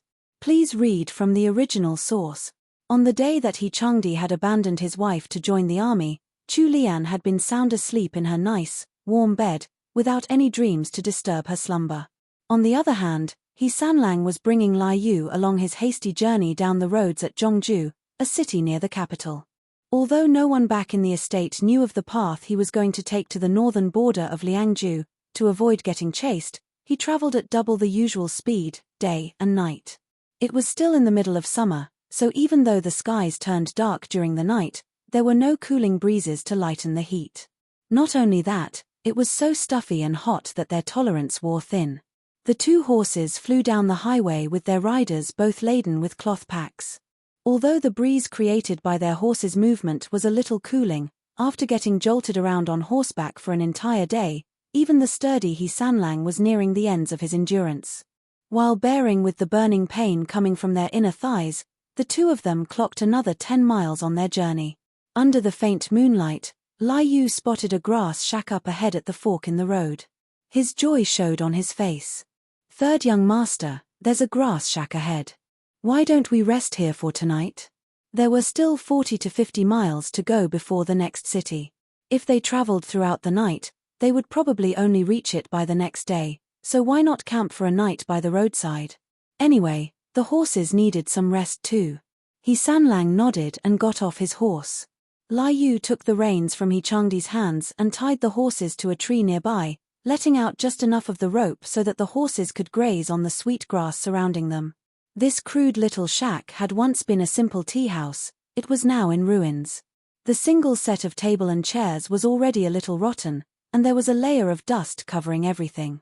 It was clear that it hadn't been in business for a long time. The grass shack was open on all four sides and the foundation didn't seem too stable. It looked like it was on the verge of collapse, while the grass roofing was almost all gone. It could only serve as the most basic shelter from the elements. Although the conditions were a little harsh, as travelers, they weren't too picky. Having some form of a roof over their heads and even some old furniture was much better than having to camp out by the side of the road. Lai Yu took out a thin blanket from his travel pack and placed it on the chair. He then took out some steamed buns and rolls, as well as a water skin. "Young master, have some water." He Changdi had been sitting at the table, eyes closed as he rested for a bit. He took the water skin that was passed over and drank a few mouthfuls. Then, he picked up a steamed roll and stuffed it into his mouth. He had some jerky in his pack, so he held a steamed roll in one hand and jerky in the other as he mechanically shoved each into his mouth. If, detect device, equals desktop, Google tag. CMD push, function, Google tag. Display, divgpt_advn_incontent_a. In his past life, after he had been betrayed by Chu Lian, he had suffered a lot while wandering in the wilderness. He had even eaten grass, bark, and tree roots before. Having steamed rolls and jerky to eat wasn't too bad in comparison. There was nothing to complain about, and he wasn't someone unreasonable. Although he used to think that meals were just a means to fill his stomach, for some reason, eating jerky and dry steamed rolls out in this desolate place made him feel upset. As he chewed on his rations like a robot, he shut his eyes and the memory of that delicious snow fungus and lotus seed porridge came to mind. Wontons with steam rising off them, and those scallion pancakes attacking his senses with the aroma of spring onions. He Changdi swallowed hard and forced the dry steamed roll down his throat. He opened his eyes in irritation, forcing himself to stop thinking of the delicacies made by that wicked woman. He bit off a piece of jerky, but the thought of what that wicked woman Chu Lian was making for her dinner tonight came unbidden to his mind. The more he ate, the more upset he got. After enduring a few more bites of food to stave off the hunger gnawing at his belly, He Sanlang threw the rest of the steamed rolls and jerky back into his pack in a restless fit. He drank more water before moving the blanket to the ground and forcing himself to sleep. The two of them were so tired after a whole day of travel that they didn't want to move anymore. Lai Yu leaned against the corner of the table with a steamed roll in his hand. He sighed as he ate, looking up at the moon hidden behind the floating clouds. Gulping down a mouthful of steamed roll, he sighed and said, "I really miss that braised pork that third young madam made. It was so tasty. What a pity I'll never be able to eat it again." He had just finished speaking when he felt chills run down his back. Turning his head, he met with He Changdi's cold, fiery glare. When he thought of the way that third young master had been eating his meal unhappily, he quickly shut his mouth. When He Changdi saw that the noise beside him had ceased, he shut his eyes with a stiff expression. "Chemph." Just because he was gone didn't mean he would let that wicked woman off the hook. He had sent some of his people to her side, people who he knew would watch her at all times. Let's see if she still dared to fool around with Xiao Wujing now. If they dared to have even the slightest bit of dalliance, he would definitely divorce her right away, without any mercy. He would completely destroy her good name and ensure she would never be able to hold her head up high in the capital ever again. When he imagined what Chu Lian's expression would look like when she received his letter from senior servant Zhong, the silly He Sanlang felt vindicated. That thought dispersed his previous dissatisfaction from the terrible meal, and his dark expression lightened. Tucking his hands under his head, he slowly slipped into slumber. However, in the middle of the night, a sudden bout of heavy rain and wild winds flipped their little grass shelter over. Accompanied by the roaring of thunder, raindrops as large as beans fell, instantly soaking the two men sleeping on the ground. He Changdi cut a sorry figure as he rolled up his blanket, grabbed his travel pack, and ducked under the table with Lai Yu. The whole situation completely embodied the idiom, when it rains, it pours. The next day, the two of them had to take to the road in wet clothes after eating a meal of rain-soaked steamed rolls and jerky. He Sanlang's face mirrored the dark clouds of the storm last night. Lai Yu followed behind him with an awkward smile. "Young master, please bear with this for now. When we reach the next city, we'll be able to have a hot meal. Although it won't be as delicious as third young madam's cooking, it'll be much better than the wet steamed rolls and jerky we just had." Lai Yu's comforting words were like adding oil to the fire. He Sanlang almost exploded in a fit of temper. "Shut up. If you mention Chu Lian one more time, I'll make sure you won't get a single hot meal." With his ultimatum made loud and clear, He Changdi fiercely whipped his horse, his originally handsome face now twisted into a terrible expression. He took off on the highway before Lai Yu could follow. Lai Yu didn't know which part of his words had offended third young master. He scratched his head in confusion, and could only try to keep up with his master. "Ah, young master, please don't move so quickly. Wait for this servant." TL note: Meanies only get rough camp rations to eat. These are pretty delicious by modern standards though. Steamed buns, aka Mantuif, detect device, equals desktop, Google tag. CMD push, function, Google tag. Display, divgpt advn _incontent _b, pork jerky. Chapter 75, he finally did something right, too. This chapter has been stolen from Volaranovels. Please read from the original source. Chu Lian slept soundly all the way till morning. The storm last night had lowered the usual heat of the day, and dewdrops hung on the grass and flowers in their little garden. After taking in a breath of the morning air, she felt very refreshed. The next thing she did upon waking up was to stare at the auspicious tapestry of fertility on the canopy of the bed while lost in thought. In the original novel, Chu Lian had set fire to the main kitchen, so that the eldest young madam, Madame Zhu, would become heavily injured and pass on the household management rights to her. Madame Zhu's maiden family was House Dingyuan, and she was the eldest legitimate granddaughter of Marquis Dingyuan. It would be old Marquis Dingyuan's 60th birthday tomorrow. As relatives through marriage, the Jing'an estate would have to attend to express their well wishes.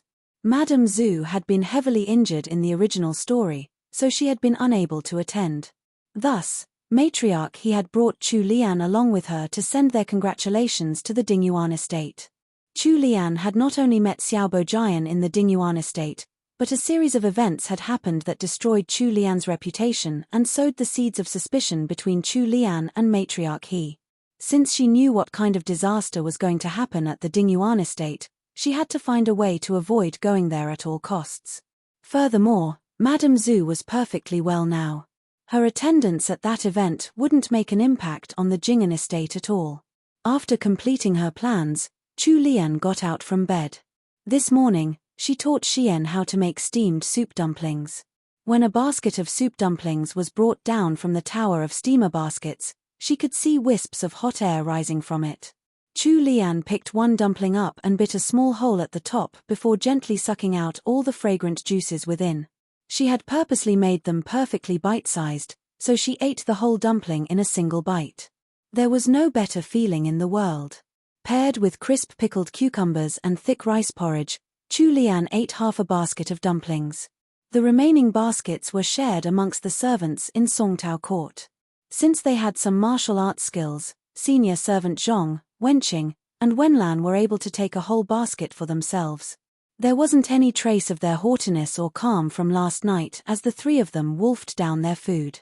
Chu Lian's mouth twitched as she watched them. She wondered how He Changdi would react if he found out the people he had sent to watch her had been bribed by just 2 of her meals. When they were done with breakfast, she sent for senior servant Zhong to ask her some questions. Chu Lian didn't like to keep people on tenterhooks, and she didn't have any knowledge of senior servant Zhong since she didn't appear in the book. Thus, she just spoke in a straightforward manner. Senior servant Zhong was slightly gaping. She hadn't thought that third young madam would see through Wenqing and Wenlan's martial arts skills in just a single night. She suppressed the shock in her heart and replied, "Third young madam, Wenqing and Wenlan have indeed undergone martial arts training." Chu Lian turned her gaze to Wenqing and Wenlan, who seemed average in both looks and figure to her. She continued to ask them questions purely out of curiosity. How are Wenqing and Wenlan's skills? If detect device equals desktop, Google tag.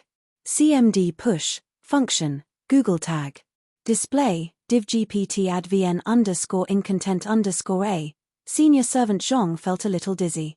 She quickly looked up in disbelief at Chu Lian. Why did it seem like third young madam's thoughts were completely different from most people? Wouldn't most young madams ask something like, "Why were these servants assigned to me? To watch over me? Does my husband not trust me?" If she encountered such questions, she could simply reply, "Third young madam, you're thinking too much of it." However, this young madam was completely deviating from the script. She couldn't even speak the lines she had prepared. Senior servant Zhong swallowed back a mouthful of blood. A twitch developed in her eyelid as she looked towards Wenqing. When she received the senior servant's pleading look, Wenqing quickly stepped forward and said proudly, replying to third young madam, "This servant can deal with 4 or 5 normal men easily." Senior servant Zhong. Even the usually unflustered Wenqing had been led away from their main purpose by third young madam. They had been sent here to keep a close watch on third young madam. What was Wenqing trying to do, standing there like a loyal little puppy waiting to be praised by her mistress? Senior servant Zhong suspected that if she stuck a wagging tail onto Wenqing's back right now, it would fit her perfectly. She felt the urge to give them a talking to once they were dismissed. Chu Lian had simply been guessing at Wenqing and Wenlan's martial arts ability yesterday. Now that she had gotten their confirmation, Chu Lian got excited. Her shiny black eyes lit up like stars. They could use martial arts. How impressive. They were her free bodyguards from now on whenever she stepped out of the estate. That lunatic He Changdi had finally done something right. TL note, steamed soup dumplings are also known as xiao long bao, a delicious type of dim sum with minced meat wrapped in a layer of dough. Bite into it and the fragrant juices burst into your mouth. Asterisk drools asterisk steamed soup dumplings.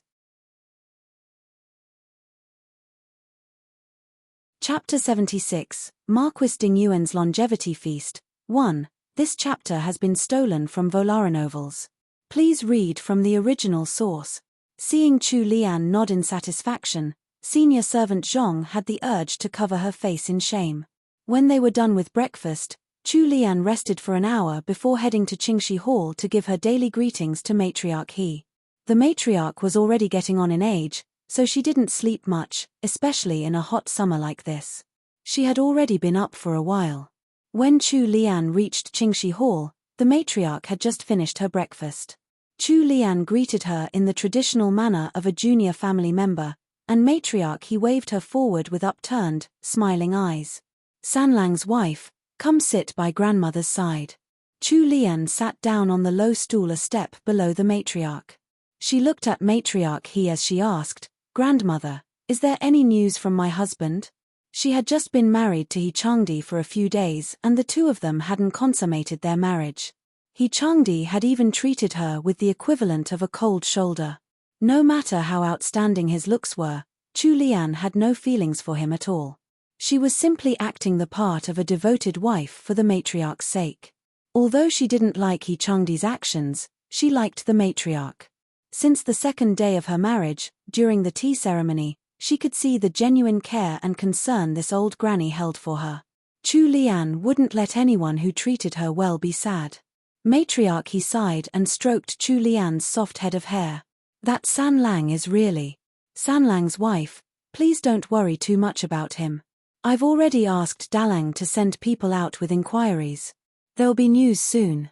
Chu Lian obediently nodded. She didn't look like this news particularly surprised her, or was anything really special.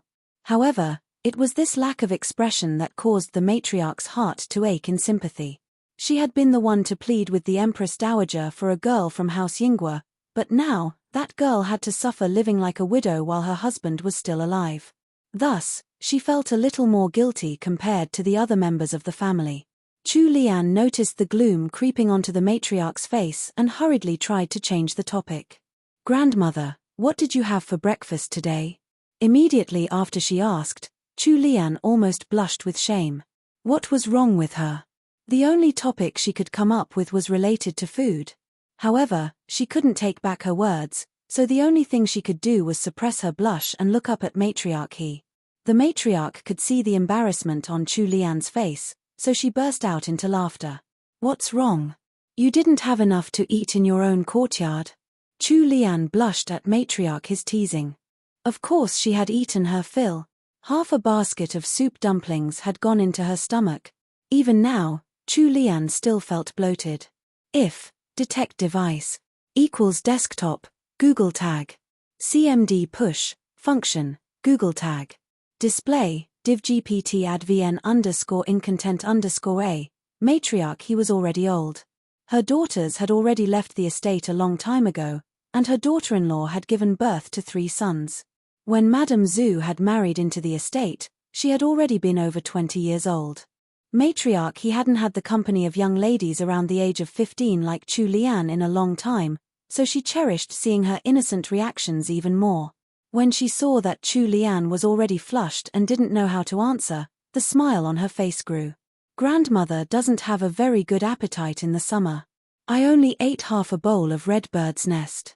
When you return to your courtyard, I'll let senior servant Liu bring half a kilogram of it for you later. You're still growing at your age, so you should make sure you have enough nutrients." Although Chu Lian had never eaten red bird's nest before, as an experienced gourmet enthusiast, she knew that red bird's nest was the best quality of bird's nest available. Most of the nobility in the Great Wu dynasty ate white bird's nest, 2 whole grades lower than red bird's nest. Matriarch His red bird nest probably couldn't be bought with money, and most likely came from the palace. The matriarch was good friends with the Empress Dowager, so it had probably been a gift. Chu Lian didn't dare to accept something that the Empress Dowager had given to matriarch He. She quickly shook her head. "Grandmother, there's no need for that. My body's perfectly healthy. If I take in more nutrients, I'll get fat." "You're worried about getting fat with such a tiny figure?" Matriarch He smiled broadly. "Grandmother, if you really want to give it away, why not give it to mother instead?" Matriarch He froze for a moment and sighed. "Child, you're always thinking of others." Chu Lian looked up at matriarch His affectionate expression. "Mother is my husband's very own mother.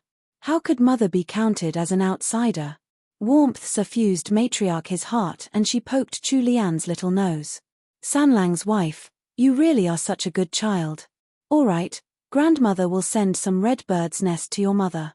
You had better take some back with you too." Since the matriarch had already put it this way, it would be unreasonable if Chu Lian continued declining. Eldest young madam had arrived outside sometime while they were talking. She just so happened to overhear matriarch His words upon entering. She lowered her head and frowned a little. Since Madame Zhu's back was to the light, no one noticed the expression on her face. A maidservant lifted up the curtain at the entrance of the room and let Madame Zhu in. "Grandmother." After Madame Zhu bobbed in greeting, she sat at matriarch His other side. Matriarch He smiled as she looked at Madame Zhu. "Dalang's wife, why have you come here so early?" There was no change in the expression on Madame Zhu's face at all. The corner of her lips lifted elegantly. "Grandmother, have you forgotten? It's rest day for all the stewards in our estate today. Every day, Madame Zhu had to listen to all the stewards of every courtyard in the estate make their report. She would only come to Qingxi Hall to greet the matriarch when she was done. After that, she would visit her mother-in-law. That's right, it's the 16th today. Grandmother's forgotten all about the date. Madame Zhu exchanged small talk with the matriarch for some time, but seeing that matriarch he didn't mention the red bird's nest at all, she couldn't help but feel disappointed. TL note: there are many types of bird's nest available out there.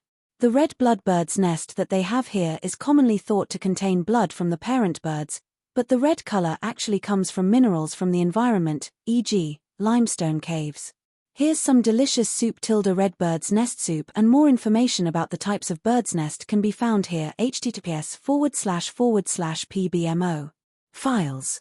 WordPress.com 2014-08 Bird's Nest Soup. JPG if detect device equals desktop Google tag CMD push function Google tag display div gpt add vn_incontent_b. Chapter 77 Marquis Dingyuan's Longevity Feast 2. This chapter has been stolen from Volaronovels. Please read from the original source. Matriarch he picked up her teacup and took a sip. Darlang's wife, it's your grandfather's longevity feast tomorrow, isn't it? Madame Zhu smiled as she nodded. It is. Grandmother still remembers such a date. Granddaughter-in-law thanks grandmother in place of grandfather. Child, you're being too polite. While sitting on the other side, Chu Lian hadn't expected the topic to be diverted to the feast.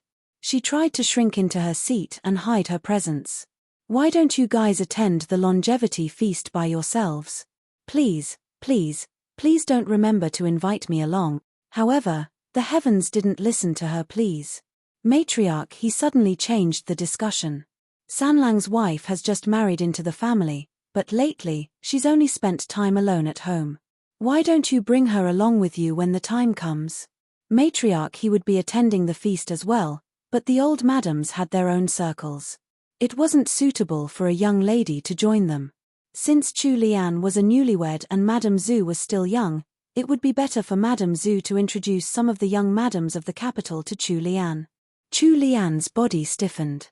She hadn't expected Matriarch he to suggest that she follow Madame Zhu to the feast. She wanted to speak up and reject the offer, but this wasn't the right time for her to speak. She could only pray silently in her heart. Madame Zhu, please don't agree to it. Madame Zhu was a sweet-tempered person, so she didn't hesitate as she replied, yes, grandmother. Please don't worry.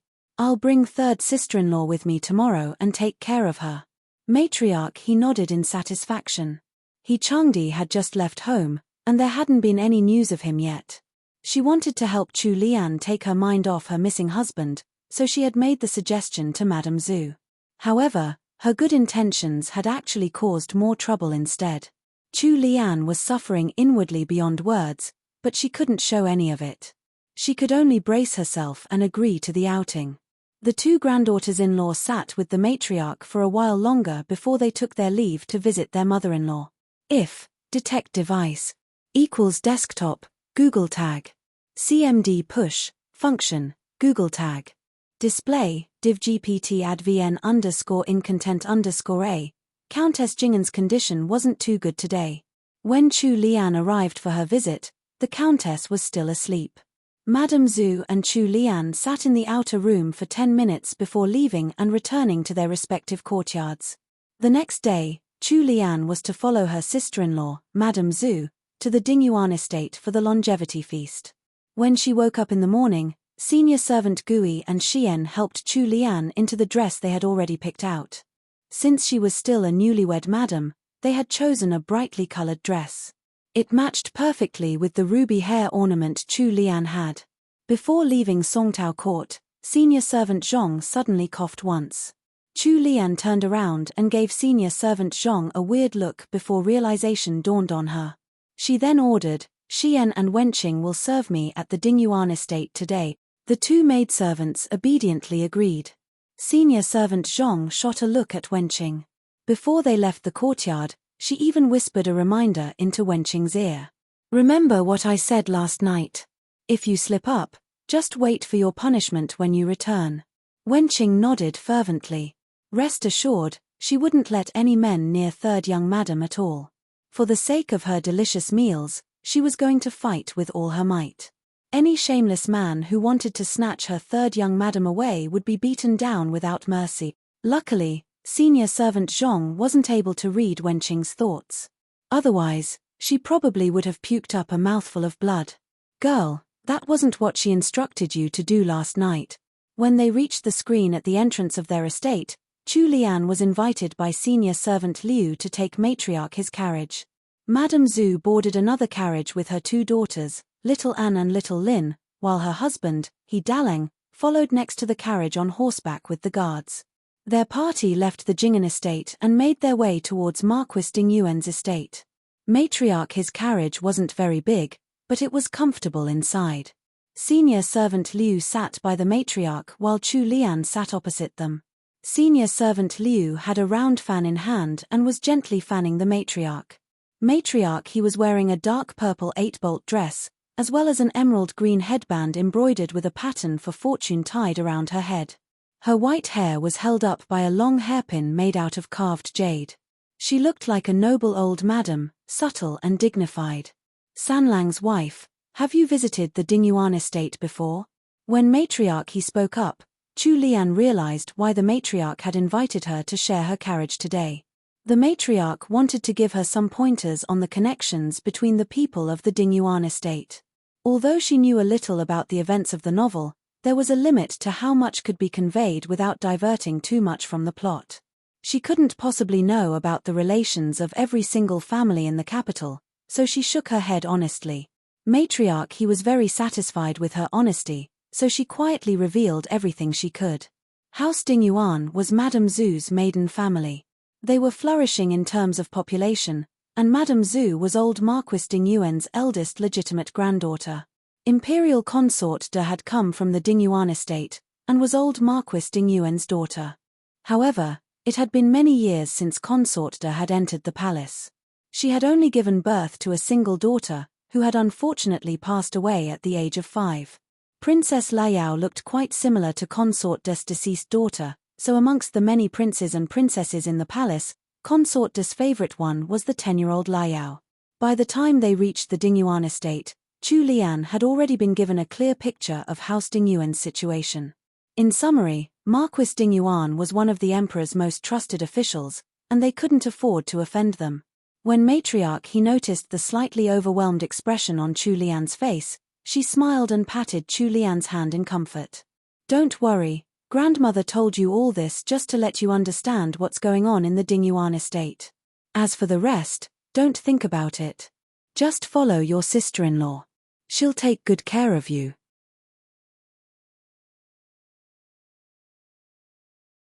Chapter 78 The Ladies Have Arrived. 1. This chapter has been stolen from Volaranovels. Please read from the original source. Chu Lian nodded obediently. Her cute appearance gave matriarch he the urge to pinch her little cheeks. She had to admit that Sanlang's wife was rather pretty. Even in the sizable capital, Chu Lian's appearance stood out as one of the top beauties around. In the past few days of observing her, matriarch he had also realized that Chu Lian was of a kind and innocent nature, nothing like the arrogant, scheming personalities that most noble ladies had. Thus, she tried to spoil her granddaughter-in-law as much as she could, and gave her advice whenever possible, afraid that she would be taken advantage of. Matriarch he had simply been aiming for a fertile bride from the Yingguo estate. She hadn't thought that she would get a hidden gem.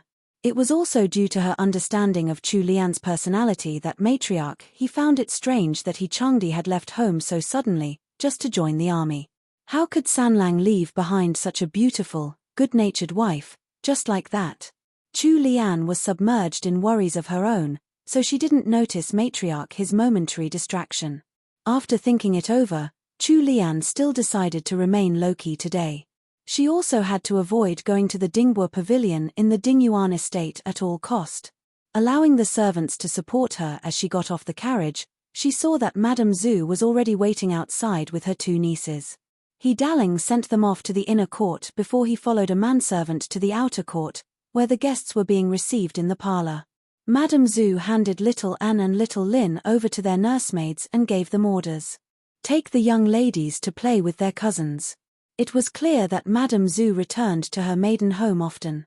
Little Anne and little Lin were probably used to playing with the children in the Dingyuan estate too. On Madame Zhu's command, the two nursemaids and a few of her personal maidservants led the two girls away. Madame Zhu watched until her children disappeared from sight. Then, she turned back to Chu Lian with a smile.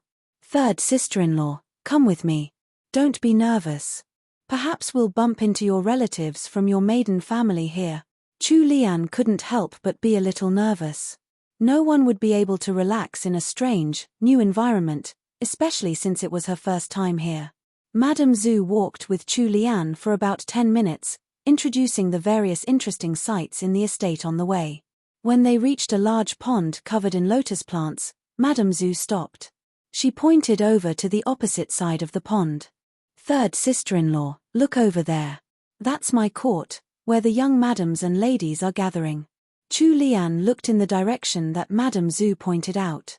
As expected, she saw a few women who clearly looked like noble madams sitting on sofas along the corridor, laughing as they chatted.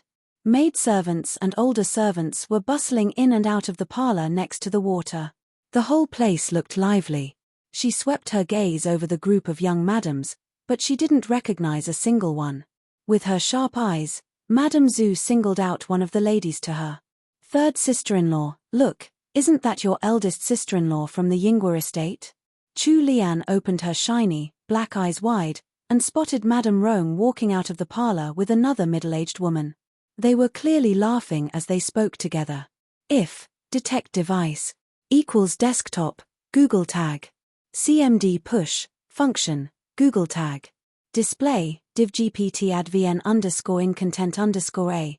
Ah, yes, that's my eldest sister-in-law, Chu Lian replied. Madame Zhu pulled Chu Lian, let's go over there too. Since they were already here, there was no way for Chu Lian to hide. She could only gather up her courage and follow behind Madame Zhu. However, her heart was beating wildly in her chest. She secretly decided to find a place with fewer people around to hide in. From far away, the noble madams noticed Jingan's wife, Madame Zhu, and greeted her one by one. Madame Zhu smiled as she replied to their greetings. All right, you don't have to stand on ceremony with me. It's my grandfather's longevity feast today. I should be thanking you for attending the celebrations. The madams replied appropriately, not at all, not at all. Madame Zhu then retreated a step to reveal Chu Lian standing behind her. You probably don't know her yet, but this is my third sister-in-law, the sixth miss from House Yingguo. Chu Lian bobbed in greeting. All the noble madams returned her greeting. However, when Chu Lian quickly glanced at them, she noticed contempt and scorn in their eyes. Her expression stiffened a little, and she instantly realized why these people seemed to look down on her. However, she wasn't the original Chu Lian, so she didn't take it to heart.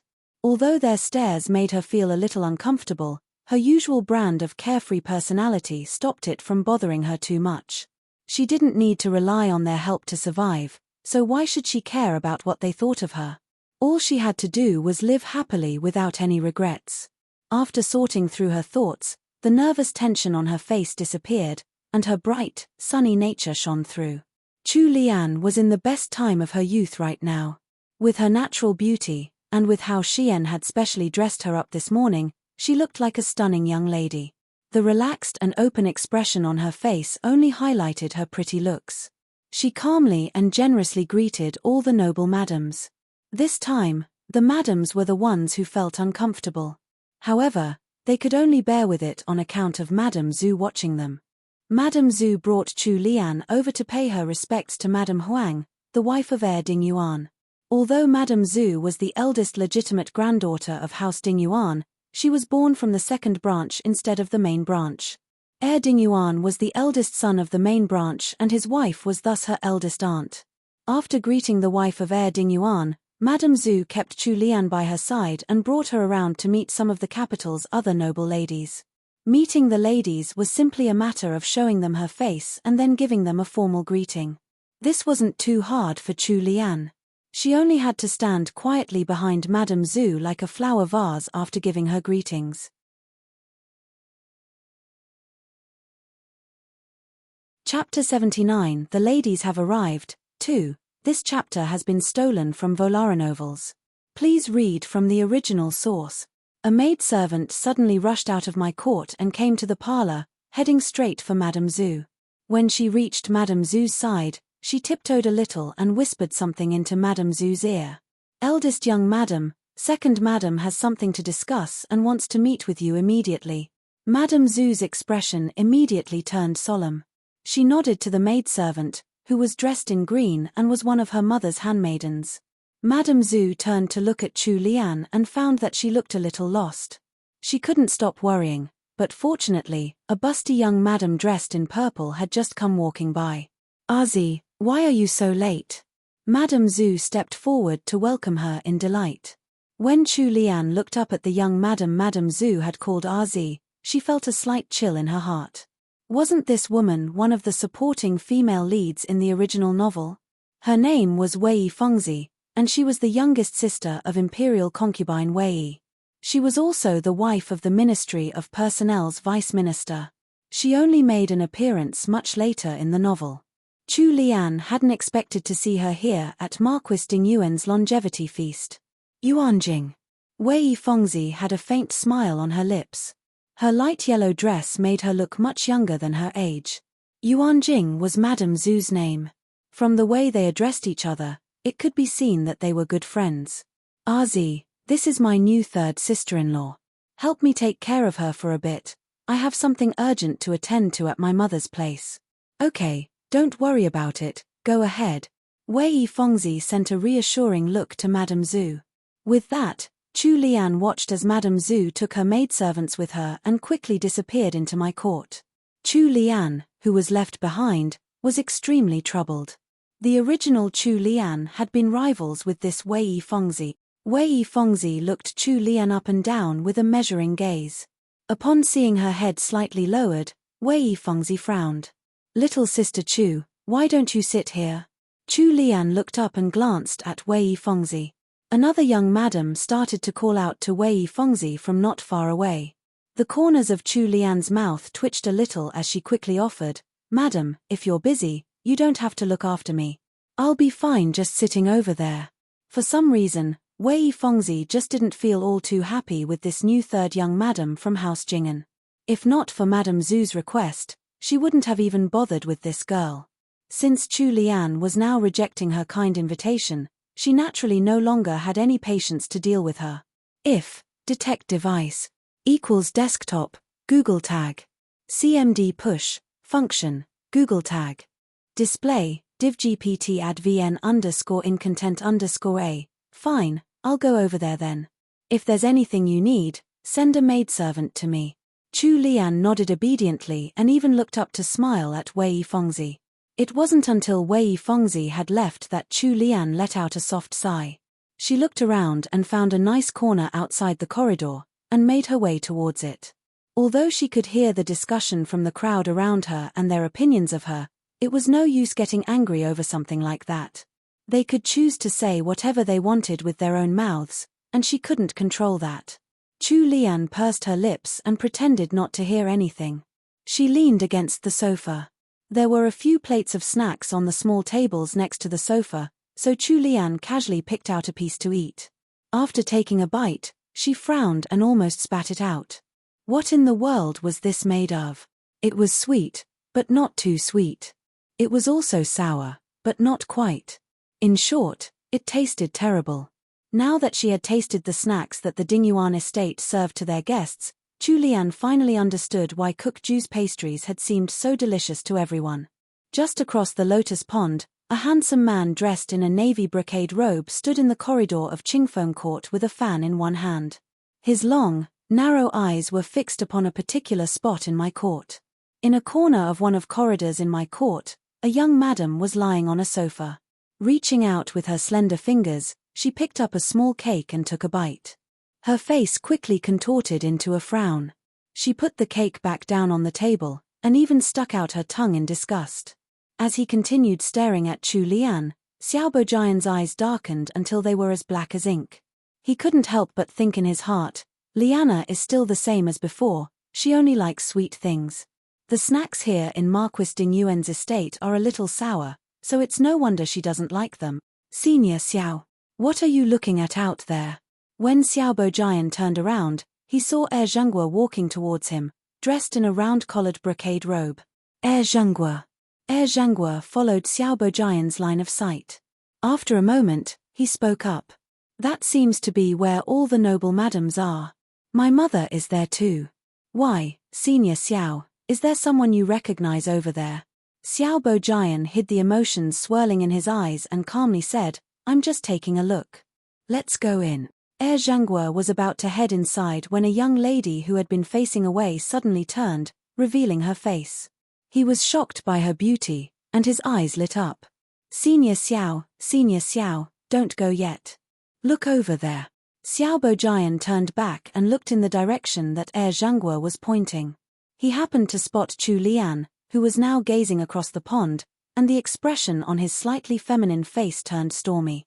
In her infinite boredom, Chu Lian was currently tearing up the small cake she hadn't been able to continue eating and throwing the pieces into the lotus pond to feed the koi.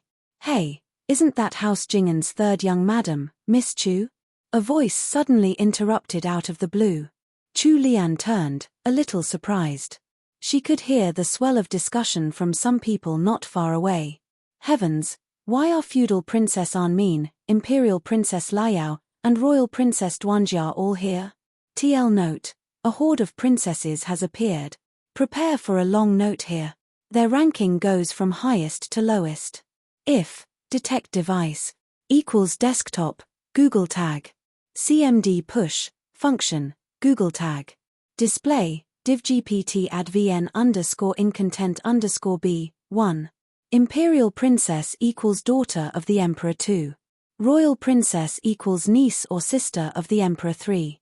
Feudal princess equals daughter of a prince whose title was bestowed by the emperor, not related to the imperial family of course.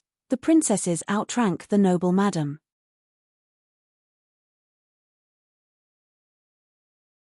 Chapter 80 Can't Dodge Disaster 1. This chapter has been stolen from Volaronovels.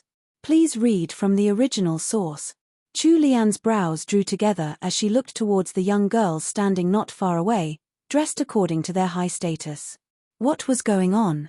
The event she was trying to avoid in the novel had occurred at Dingbua Pavilion, not my court.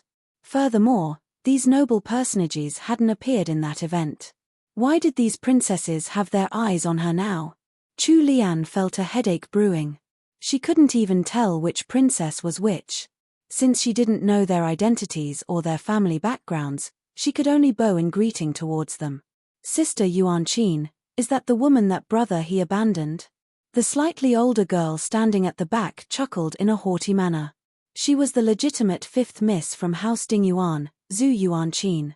She had just come of age and was one of Imperial Princess Liao's study companions. The sudden exclamation that Chu Lian had heard earlier had come from her. Imperial Princess, your eyes are really sharp. Imperial Princess Liao was wearing an outfit of about the same color as Chu Lian's today. She was even wearing a ruby hair ornament. However, the workmanship on her dress was much more exquisite, while the materials were clearly rare. The pink dress had a slight gradient from top to bottom. Beautiful patterns were embroidered onto the skirt, and there were even small pieces of precious stones woven into the material. When the light hit them, the dress sparkled like a starry sky. It was both elegant and luxurious. In comparison, Chu Lian's similar outfit looked much poorer. However, with Chu Lian's delicate looks, slender body, and lovely figure, she still managed to look stunning in the simple pink dress that she was wearing, especially since she was currently in the best period of her youth. Conversely, the 11-year-old Imperial Princess Liao still hadn't quite grown into her figure. When the two of them stood opposite each other, they each had a charm of their own. However, when looking closely at their outfits, Chu Lian's dress wasn't quite up to par. The ruby butterfly pin on her head had been bright and lovely at first, but compared to Imperial Princess Liao's ornament, it completely lost its color. The buzzing of discussion sprang up around them, and Chu Lian could feel the contempt in the gazes thrown at her.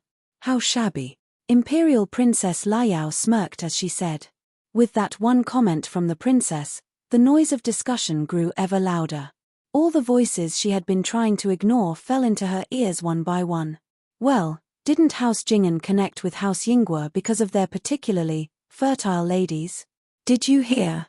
He Sanlang left his family and the capital just 2 days ago. If detect device equals desktop, Google tag. CMD. Push, function, Google tag.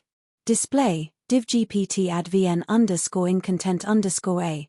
Haha, what a joke. Without her man, what use is her fertility? Isn't that right? She's just a poor little maid. I can't believe she wore that to the Dingyuan estate. How embarrassing. I guess you all don't know yet. This 6th Miss Chu didn't have a good reputation in the first place. I'm afraid that it was he Sanlang who must have been forced to leave because he didn't like this new wife of his. House Yingguo's Madame Rong had taken a trip to the restroom and had just come back. When she noticed the clamor in my court, she looked over in curiosity. It was at this moment that Miss Su, from the main branch, came over to hold Madame Rong's arm. With a pale face, she said, "Eldest sister-in-law, 6th sister is being bullied." The second branch's 8th Miss Yuan, also followed along. She rolled her eyes in scorn. She's been abandoned by her husband just days after her marriage. I can't believe she still dares to come out just to lose face. Madame Rong's expression instantly changed. She glared at Miss Yuan first, and then asked Miss Su, what happened exactly? At first, House Jing'an had hidden the news that he Changdi had left for the northern border. However, the news had been leaked somehow. Madame Rong, who usually spent her time in the inner court, didn't know much of outside news. After hearing Miss Su's explanation, her face turned solemn. You're saying that Imperial Princess Liao, Royal Princess Duanjia, and Feudal Princess Anmin are all here? That's right. Judging from Imperial Princess Liao's words, it seems like she doesn't really like 6th sister. Miss Yuan stomped her foot fiercely. That troublemaker. When did she anger the princess? Now we're going to be pulled into trouble along with her. We shouldn't have let her marry into House Jing'an back then. Miss Yuan, stop speaking nonsense. Madame Rong scolded her in a low tone. This wasn't the Yingguo estate, so Madame Rong couldn't let them speak so freely. Even though Chu Lian wasn't favored in House Yingguo, since she had married, anything she did would still reflect back on House Yingguo. Since she was here, she couldn't just ignore the situation that Chu Lian was in. Chu Lian wanted to scold He Changdi until his eardrums bled right now. Brother He?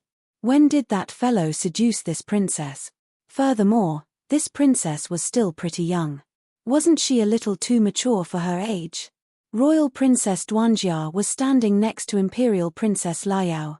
She was more than a head taller than Princess Liao, and had a cold expression on. However, her gaze was fixed on Chu Lian. From not far away, Wei Fengzi had also noticed the situation outside the corridor. The corner of her lip lifted when she saw Chu Lian standing in the middle of the crowd. Since Chu Lian hadn't sent any of her maidservants to ask for help, she simply sat back and watched the commotion. Feudal Princess Anmin cast a look of disdain towards Chu Lian. Since we've already seen her, Liao, let's go. Following Feudal Princess Anmin's words, several young ladies of high status turned around to leave at the same time. House Dingyuan's 5th Miss, Zhu Yuanqin, shot a parting glance at Chu Lian. Unexpectedly, there wasn't any restrained anger or pain in Chu Lian's expression. Zhu Yuanqin's face contorted and her glance grew contemptuous. Only then did she follow the rest of the noble ladies. Chu Lian's mouth twitched as she watched the noble ladies' figures disappear into the distance. So all they had come to do was ridicule her? Wasn't that a little too childish? TL note: in the spirit of Halloween, here's a small event to unlock extra chapters. This event starts now and will close on October 30th, 23:59, GMT+8. It's easy, just choose either trick or treat in the poll below tilde when the poll closes. I'll do the following calculations. A equals greater number of votes, B equals lesser number of votes, AB equals number of bonus chapters, rounded up. If detect device, equals desktop, Google tag. CMD push, function, Google tag. Display, divgpt advn incontent_b. The maximum will be 5 chapters posted on Halloween, October 31st, and the minimum will be the usual 1 chapter. Have fun. You trick or treat. Trick. Treat. View results loading.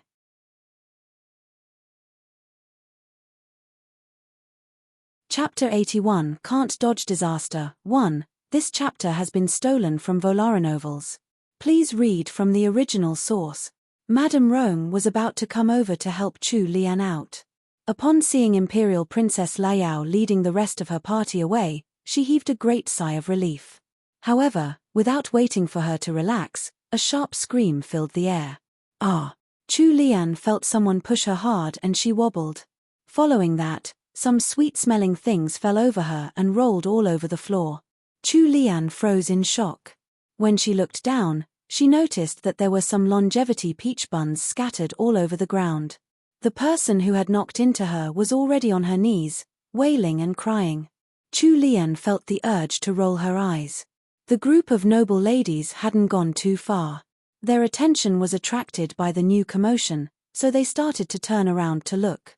The madams and young ladies surrounding Chu Lian all moved away, leaving a clear path for the noble ladies.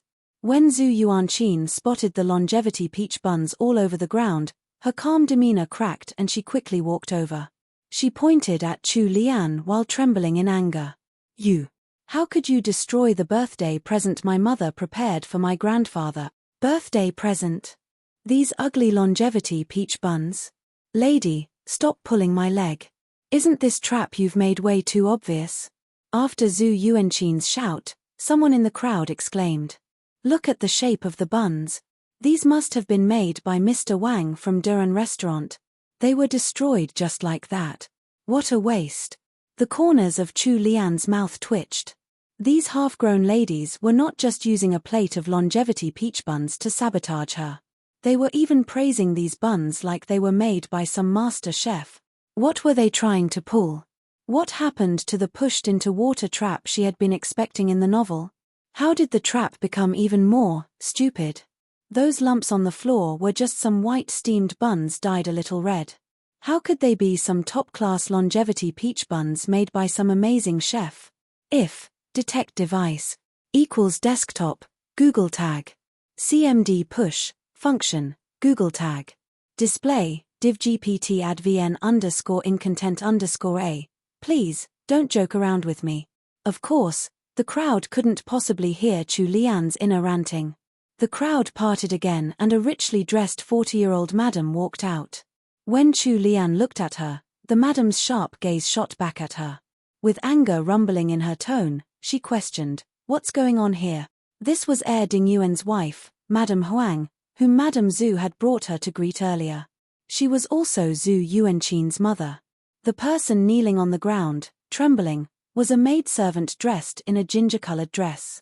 With a wavering voice, she said, This servant was sending the longevity peach buns to the banquet at the outer court when this young madam suddenly pushed this servant. Madam, please have mercy on this servant. Please have mercy. Chu Lian. She had been standing still right here. How could she have pushed her? However, no one stood out to speak for her at this time. To the noble madams and young ladies here, she had already climbed the social ladder by marrying into House Jing'an. He Changdi's sudden departure so soon after the marriage had then made her the hot topic of the season. Most of the people here were probably waiting to see her commit a faux pas. Even if they knew that she was being framed, not a single one would stand out for her. Furthermore, the one trying to put her down seemed to be Heir Dingyuan's wife. It might even be the emperor's most favored child, Imperial Princess Liao. Madame Rong stopped in her tracks. Miss Su gaped a little in shock. After blanking out for a moment, she finally recovered her senses. She turned to her sister-in-law and said, "Eldest sister-in-law, we don't say a word. We'll wait." Madame Rong felt the urge to retreat. Previously, when Imperial Princess Liao had been purposely mocking Chu Lian, the princess was the one at fault. If she went up to defend Chu Lian, that was perfectly reasonable. Even if she made an enemy of the princess then, the news of her good deed and righteous defense of her family would spread out. However, it was a completely different situation now. She hadn't clearly seen what happened. It didn't matter who the culprit was, anyway. Madame Huang's gift to old Marquis Dingyuan for his longevity feast had been ruined, so it was now all Chu Lian's fault. If she went out now, she had to face both Madame Huang and Imperial Princess Liao. There wouldn't be any merit to her reputation, and she might even be labeled as someone who tried to cover up her family's faults. Madame Rong was already low enough in the ranks of noble madams. She was also in charge of managing the Yinghua household. House Yinghua's descent had slowly molded her into someone who would seek profit and avoid all losses. Miss Su desperately looked at the crowd, and was about to make her way forward when Madame Rong held her back. 8th Miss Yuan, hid behind Madame Rong and watched.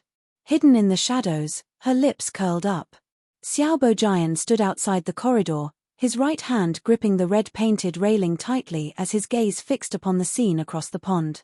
Zhanghua used the folding fan in his hands to block the sun shining from above and carelessly said, "Senior Xiao, it seems like something must have happened over there. Even the princess is around.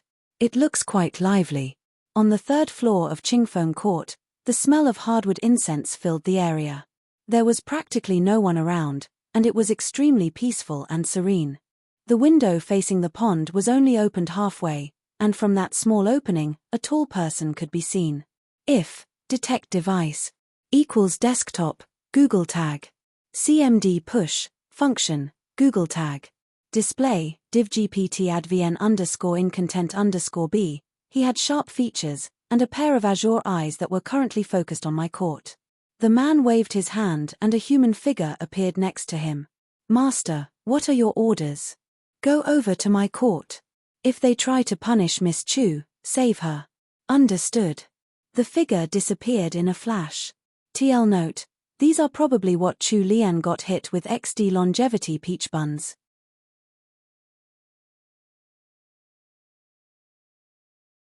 Chapter 82, Gambling, 1. This chapter has been stolen from Volaranovels.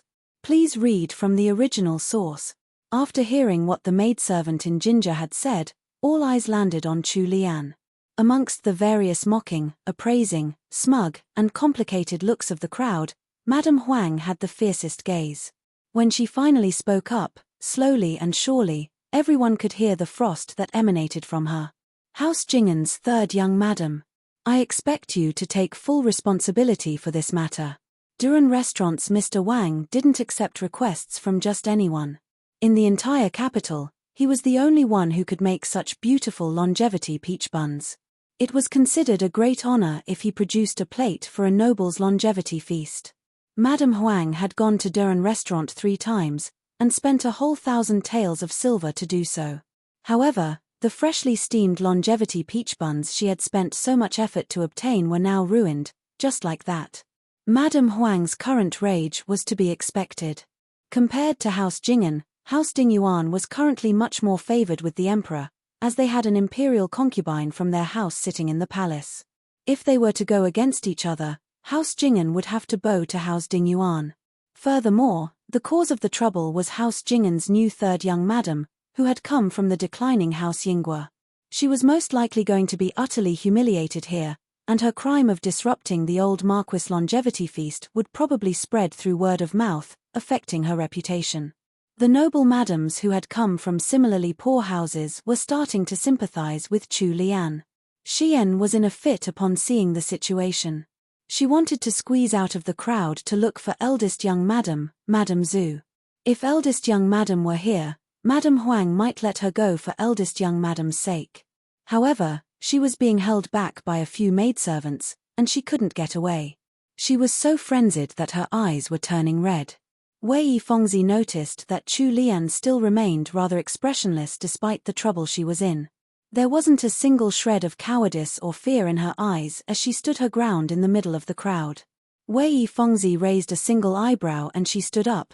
This just turned more interesting.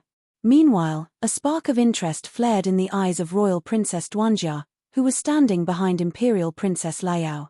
Zhu Yuanqin lowered her voice to a whisper that only she and Imperial Princess Liao could hear.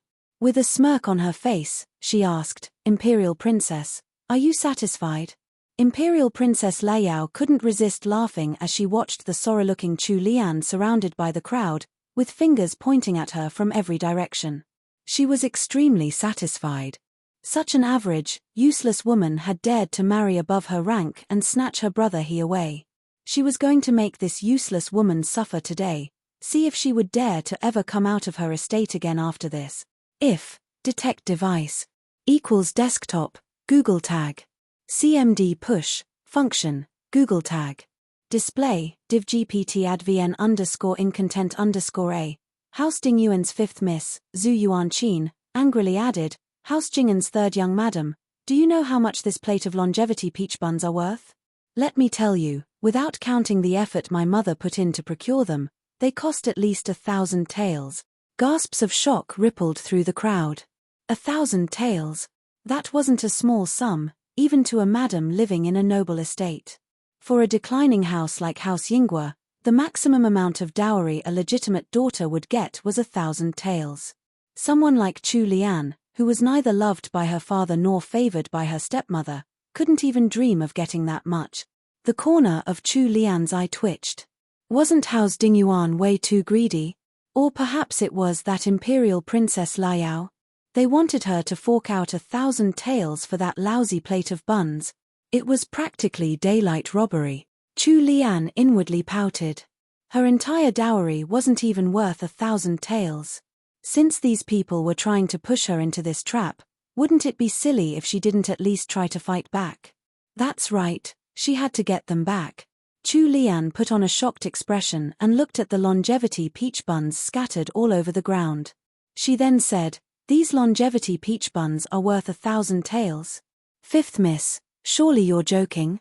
TL note, last chance to vote in the poll. The event closes today at midnight, October 30th, 23:59, GMT +8. Asterisk main container asterisk hash yop poll other answer 8 YP59F680FA51CD9 other, border 1PX solid number 000000, color #000000. Yop poll custom field 8 YP59F680FA51CD9, border 1PX solid number 000000, color #000000. Div yop poll container 8 YP59F680FA51CD9, background FFF, box sizing, border box, display, inline block, font size, 14px, color #555, padding, 10px, width, 200px, zoom, 1, border 5px solid #FB6911, asterisk a nice little reset asterisk division yop poll container asterisk, form yop poll form 8 YP59F680FA51CD9, asterisk error message. Asterisk div yop poll container error 8 YP59F680FA51CD9, font size 8M, font style italic, color red, text transform lowercase, text aligned center, asterisk success message. Asterisk div yop poll container success 8 YP59F680FA51CD9, font size 8M, font style italic, color green, text aligned center, asterisk poll question asterisk div yop poll questions container 8 YP59F680FA51CD9, margin 5M, division. Yop poll question container 8 YP59F680FA51CD9, margin 0, division yop poll question 8 YP59F680FA51CD9, border 0 none, margin 002M, padding 25M, text align, center, font size 14px, asterisk poll options answers asterisk division yop poll answers 8 YP59F680FA51CD9, division yop poll answers 8 YP59F680FA51CD9 UL, list style, none, margin, 0, padding, 0, division yop poll answers 8 YP59F680FA51CD9 UL Lee yop poll Lee answer 8 YP59F680FA51CD9, Division Yacht Pol answers 80 underscore YP59F680FA51CD9 UL Lee Yacht Pol Lee result 80 underscore YP59F680FA51CD9, list style, none, margin, 0, padding, 0. Font size, 14px, line height, 2m. Division Yacht Pol answers 80 underscore YP59F680FA51CD9 UL Lee Yacht Pol Lee result 80 underscore YP59F680FA51CD9, padding bottom, 1m. Asterisk label. Asterisk Division Yacht Pol answers 80 underscore YP59F680FA51CD9 UL Lee Yacht Pol Lee answer 80 underscore YP59F680FA51CD9 label, margin 0px, font style normal, font weight normal, font size 14px, float none, display inline block. Asterisk actual text label of the answer asterisk Division Yacht Pol answers 80 underscore YP59F680FA51CD9 UL Lee Yacht Pol Lee answer 80 underscore YP59F680FA51CD9 label, nth of type, 2, asterisk custom answer other. Asterisk Division Yacht Pol answers 80 underscore YP59F680FA51CD9 UL Lee Yacht Pol Lee answer 80 underscore YP59F680FA51CD9 label, nth of type, 3, width, 100%, overflow, hidden. Div hash Yacht Pol container 80 underscore YP59F680FA51CD9 Lee Yacht Pol Lee answer 80 underscore YP59F680FA51CD9 label, nth of type, 3, input, type equals text, width, 94%, overflow, hidden, asterisk custom checkbox and radio button style asterisk // asterisk custom fields. Asterisk Division Yacht Pol customs 80 underscore YP59F680FA51CD9, clear, both. Division Yacht Pol customs 80 underscore YP59F680FA51CD9 UL, list style, none, margin, 0, padding, 0, overflow, hidden, width, 100%, Division Yacht Pol customs 80 underscore YP59F680FA51CD9 UL Lee Yacht Pol Lee custom 80 underscore YP59F680FA51CD9, display, block, font size, 14px, list style, none. Division Yacht Pol customs 80 underscore YP59F680FA51CD9 UL Lee Yacht Pol Lee custom 80 underscore YP59F680FA51CD9 label, display, block. Div hash Yacht Pol container 80 underscore YP59F680FA51CD9 Lee Yacht Pol Lee custom 80 underscore YP59F680FA51CD9 input, type equals text, width, 94%. Asterisk vote button asterisk. Yacht Pol footer, asterisk height, 4m, asterisk. Yacht Pol vote centered 80 underscore YP59F680FA51CD9, text align center, hash Yacht Pol vote 80 underscore YP59F680FA51CD9 div button, cursor pointer, display, block, font size 14px, margin, 0 auto. Hash Yacht Pol vote 80 underscore YP59F680FA51CD9 div button. Yacht underscore Pol underscore vote underscore button, hash Yacht Pol vote 80 underscore YP59F680FA51CD9 div button. Yacht underscore Pol underscore WordPress underscore vote underscore button, margin, 1m auto 0, hash Yacht Pol vote 80 underscore YP59F680FA51CD9 div button. Yacht underscore Pol underscore anonymous underscore vote underscore button, margin, 1m auto 0, asterisk results asterisk Lee Yacht Pol results 80 underscore YP59F680FA51CD9, font size, 12px, font style, italic, font weight, normal, margin left, 15px, color, hash 38595E, asterisk style for results that are displayed on columns. Asterisk Lee Yacht Pol Lee answer 80 underscore YP59F680FA51CD9, float, left, display, inline block, width, 100%, padding, 1%, margin, 1%. Hash Yacht Pol vote 80 underscore YP59F680FA51CD9 div hash Yacht Pol results 80 underscore YP59F680FA51CD9, float, right, width, auto. Hash Yacht Pol vote 80 underscore YP59F680FA51CD9 div hash Yacht Pol results 80 underscore YP59F680FA51CD9A, color #000, text decoration, underline, font size 12px. #yop_poll vote 80_YP59F680FA51CD9 div #yop_poll back 80_YP59F680FA51CD9A, color #000, text decoration, underline, font size 12px, #yop. Poll vote 80_YP59F680FA51CD9 div #yop_poll archive 80_YP59F680FA51CD9A, color #000, text decoration, underline, font size 12px. #yop_poll vote 80_YP59F680FA51CD9 div, float left, width 100%, asterisk result bar.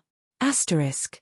Yop_poll results bar 80_YP59F680FA51CD9 div, background #555, width 90%, asterisk extras asterisk / asterisk capture. Asterisk #yop_poll capture input div 80_YP59F680FA51CD9, margin top 5px, #yop_poll capture helpers div 80_YP59F680FA51CD9, width 30px, float left, margin left 5px, height 0px, #yop_poll capture helpers div 80_YP59F680FA51CD9 img, margin bottom 2px. #yop_poll capture image div 80_YP59F680FA51CD9, margin bottom 5px, #yop_poll capture image 80_YP59F680FA51CD9, float left. Yop_poll clear 80_YP59F680FA51CD9, clear both. Yop_poll name 80_YP59F680FA51CD9, color #38595E, font size 18px. Yop_poll Lee answer 80_YP59F680FA51CD9 label img, max width 98%. Yop_poll Lee result 80_YP59F680FA51CD9 label span img, max width 98%. Content, position, unset. Important, division Yop_poll container BR, div #yop_poll container 80_YP59F680FA51CD9 BR, display, none. Div #yop_poll_vote options div 80_YP59F680FA51CD9 div nth last of type 1, display, none.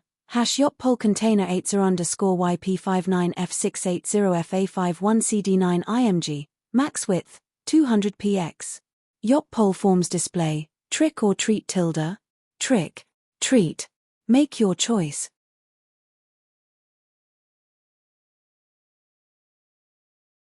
Chapter 83, Gambling, 2. This chapter has been stolen from Novels.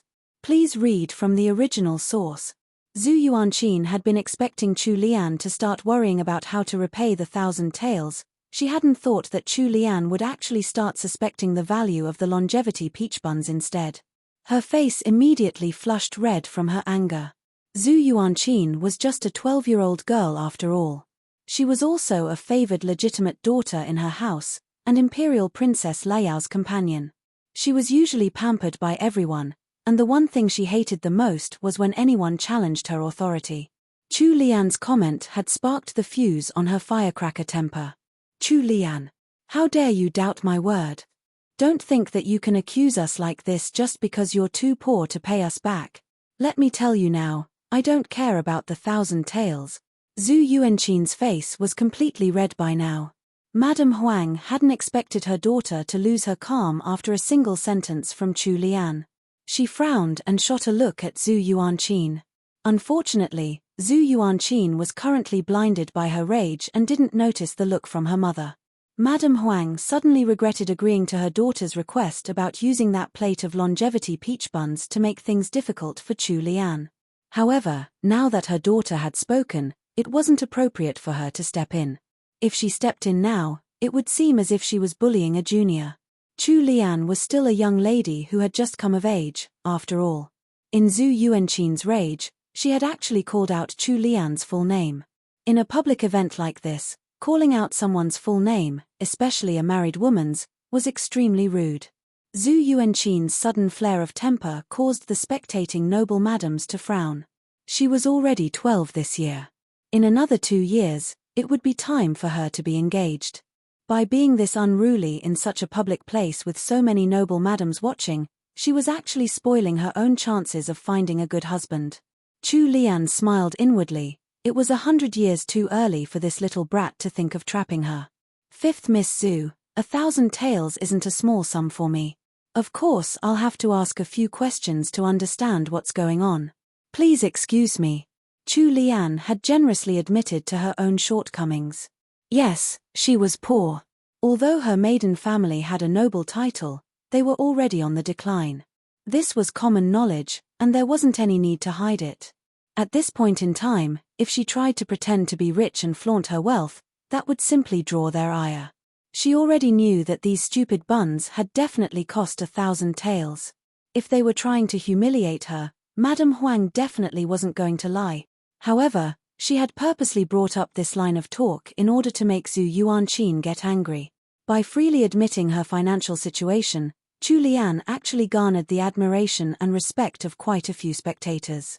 Not everyone had the courage to admit their shortcomings in front of a crowd, since most people were conceited creatures. Compared to Chu Lian, Zhu Yuanqin seemed even more willful and arrogant, like a bully on a power trip. The slender finger that she was pointing at Chu Lian began to shake out of rage. However, Chu Lian appeared unperturbed. She stood her ground and serenely gazed forward, like Zhu Yuanqin was the one at fault and was making a fuss out of nothing. Imperial Princess Liao glared unhappily at Zhu Yuanqin. When Zhu Yuanqin saw Imperial Princess Liao's glare, her heart clenched. Even if she didn't want to continue this farce, she had to.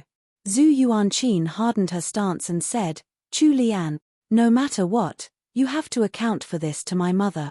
There's only an hour left until we have to serve the longevity peach buns at the outer court. If we miss the lucky hour, my grandfather's feast will be ruined. I'll make you go to the banquet hall and ask for forgiveness from my grandfather right then and there. Upon hearing Zhu Yuanqin's ultimatum, Imperial Princess Liao finally let the dissatisfied expression on her face disappear. She watched the cornered Chu Lian with renewed interest. If detect device equals desktop, Google tag. CMD push, function, Google tag. Display, divgpt advn _incontent_a. Let's see if she can get out of this now. Chu Lian, meanwhile, was listening to the discussions of the spectating noble madams. It must be House Jingen's third young madam's unlucky day today. Those longevity peach buns weren't made by just anyone, they were made by Duran Restaurant's Mr. Wang. That chef has a really strange temperament. He only makes them once per person. By now, the people in the banquet hall must have heard that Mr. Wang's longevity peach buns are being served today. It'll be tough for House Jingen's third young madam to settle this incident. Chu Lian's mind blanked out a little, and she felt the urge to laugh. If she had the chance to, she would like to meet this Mr. Wang someday. Although he didn't make very good-looking longevity peach buns, he had plenty of rules to go around. However, the more rare something was, the more valuable it became. By setting such a rule, this Mr. Wang had guaranteed that there would be people coming after his peach buns based on its rarity alone. They would be more willing to fork over as much as they could afford to. Chu Lian recalled that there was an engagement ring company who only allowed men to buy a single ring from them in their lifetime. This Mr. Wang had done something similar and his business was booming. Could he possibly be a transmigrator, too? Chu Lian tilted her head to the side. Her eyes were as clear as glass, and a pretty color to boot. Her honest expression generated plenty of goodwill for her amongst the crowd. If this continued, there wouldn't be a single person who would believe that she had knocked over that plate of buns on purpose. Chu Lian's brows knit together. She sincerely said, Fifth Miss Zhu, I don't have 1,000 taels of silver. She really didn't have 1,000 taels, or anything close to it. Even if she included the ruby ornament she was wearing right now, she wouldn't even have half of that amount.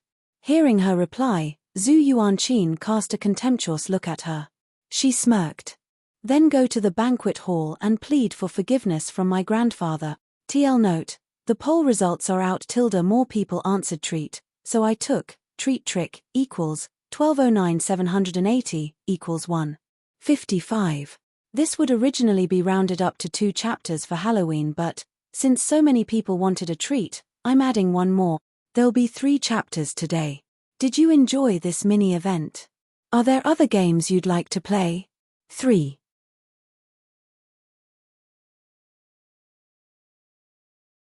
Chapter 84, Gambling, 3. This chapter has been stolen from Novels.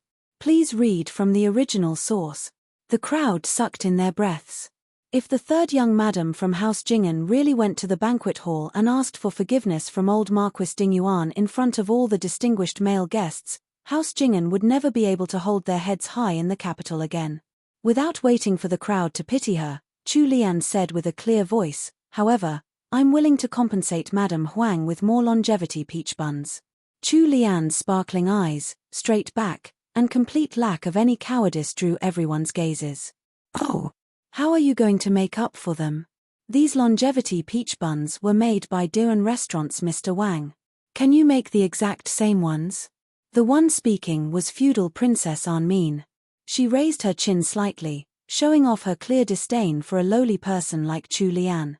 Chu Lian smiled. Coming from someone already pretty and innocent and on her way to becoming a great beauty, her smile was like a refreshing spring breeze. "I don't dare to claim that I can make the exact same ones, but I can definitely make something even better." "Nonsense. Dian Restaurant's Mr. Wang makes the best longevity peach buns in the entire capital. How could you possibly make something better?" Zhu Yuanqin hadn't expected Chu Lian to say something like that. She refuted her on the spot. "Fifth Miss Zhu, how could you know that without seeing it for yourself? I'm in the wrong for knocking over Madame Huang's longevity peach buns today, but since Madame Huang is a magnanimous person, please grant me a chance to make up for it." Chu Lian's first sentence was meant for Zhu Yuanqin, but her next sentence was aimed towards Madame Huang. Chu Lian had already gotten some goodwill from the crowd thanks to her performance. Now that she was making such a sincere request to Madame Huang, it showed that she knew when to push and when to retreat. This action earned even more positive assessments from the crowd. Anyway, everything had happened so quickly. Who knew if it was even Chu Lian who bumped into that maidservant just now? At this point, many of the madams were leaning towards Chu Lian's side. Zhu Yuanqin's neck was starting to turn red from all her anger. She refused to let Chu Lian off and said, "So what if you can make longevity peach buns? Don't tell me that they'll be able to match up to Mr. Wang's. Mr. Wang only makes 1 order of longevity peach buns per person." Chu Lian's expression turned solemn. "Fifth Miss Zhu, if we're talking about food, we should judge by sincerity and taste. As long as the longevity peach buns I make are more delicious than Mr. Wang's, don't you think that's better than any of those false tricks?" "That's right, that was just a silly trick." Suddenly, the crowd was awakened by Chu Lian's words. No matter how expensive they were, it was just a plate of longevity peach buns and Dian Restaurant was out to make money. If the emperor wanted to eat 2 plates of longevity peach buns, that Mr. Wang couldn't possibly defy an imperial edict for the sake of this principle. Furthermore, how could a noble young madam from House Jingen be compared to a lowly cook from Dian Restaurant? Chu Lian's words were like a slap to the face. Fifth Miss Zhu was so angry that her face and neck were flushed red, but she couldn't say a word in retort. If detect device equals desktop, Google tag. CMD push, function, Google tag. Display, div GPT advn _incontent_a, Madame Huang glared at her daughter. With the situation as it was now, she could only agree to Chu Lian's request. If she didn't give her this chance, then it would be Madame Huang and her daughter who were the discourteous ones. "All right, House Jingen's third young madam. I'll give you this chance today. However, if you don't manage to make longevity peach buns that taste better than Mr. Wang's, even if matriarchy is here, I won't show you any mercy." Madame Huang was the madam in charge of the Dingyuan estate now, and she was used to dealing with the high echelons of society. Thus, she had a powerful aura about her. Any normal young lady would probably be shocked stiff by her threatening words. However, Chu Lian was the one facing her.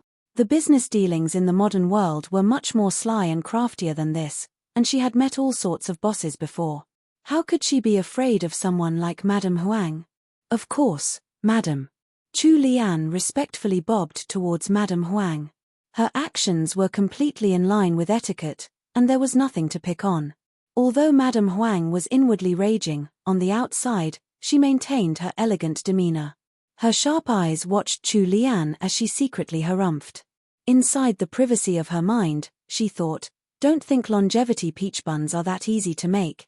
There must be something behind Mr. Wang's peach buns since his business has been doing so well.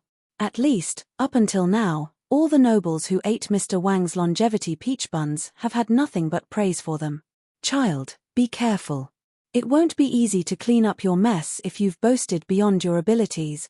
You might think it's easy just by watching others, but when you're really put on the spot, you'll find that it isn't as easy as you thought. House Jing'an had managed to become popular amongst the nobles in the capital just by having a pastry chef who could make tasty snacks. That was how valuable secret recipes were.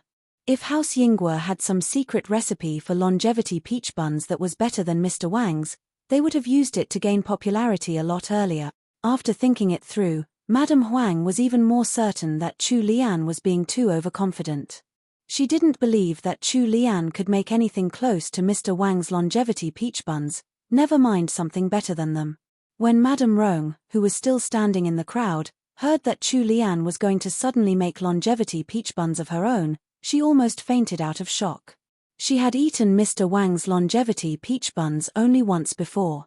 They were much tastier than House Jing'an's pastries. Then there was Chu Lian, who hadn't even entered the Yingguo estate's kitchen before her marriage. How could she possibly know how to make longevity peach buns?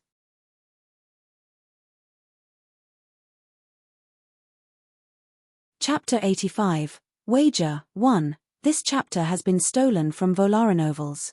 Please read from the original source. Madame Rong's body swayed a little. Luckily, Miss Su caught her and held her upright. Miss Su also looked tense. Even back at the Yingguo estate, Sixth Sister had always tried to appear strong despite being out of favor. However, doing so in a situation like this was just silly. She should have just kept her head down instead of standing out. Eldest sister-in-law, are you all right? Miss Su whispered in concern. Madame Rong pressed a hand against her forehead before waving her off. I'm fine. The progression of events even frightened 8th Miss Yuan. Even if Chu Lian was disgraced, they would still be fine by virtue of her having already married out of the estate. Plus, she belonged to House Jing'an now, so she would surely be disciplined by Matriarch He. However, now that things were at this point and Madame Huang was clearly angry, if Chu Lian were to mess up, both House Yingguo and House Jing'an would be pulled down together with her. Miss Yuan was a little afraid now. She carefully pulled on Madame Rong's sleeve and begged quietly, eldest sister-in-law, let's leave now. Madame Rong looked around her. She did want to leave, but when she caught sight of the occasional glances thrown her way, she stiffened up. How could she leave in a situation like this? Although no one was speaking, plenty of eyes were watching her. If she were to leave now, news might spread that she didn't care about her sisters. Madame Rong felt immensely regretful. To her, Chu Lian was to blame for everything. I believe House Jing'an's third young madam didn't do it on purpose. For a young girl, 1,000 taels is a huge sum. If third young madam can truly make longevity peach buns that are better than Mr. Wang's, then I'll give her this coral bracelet to calm her nerves. Right when Madame Huang had ordered someone to bring Chu Lian to the kitchen, a woman's voice rang out.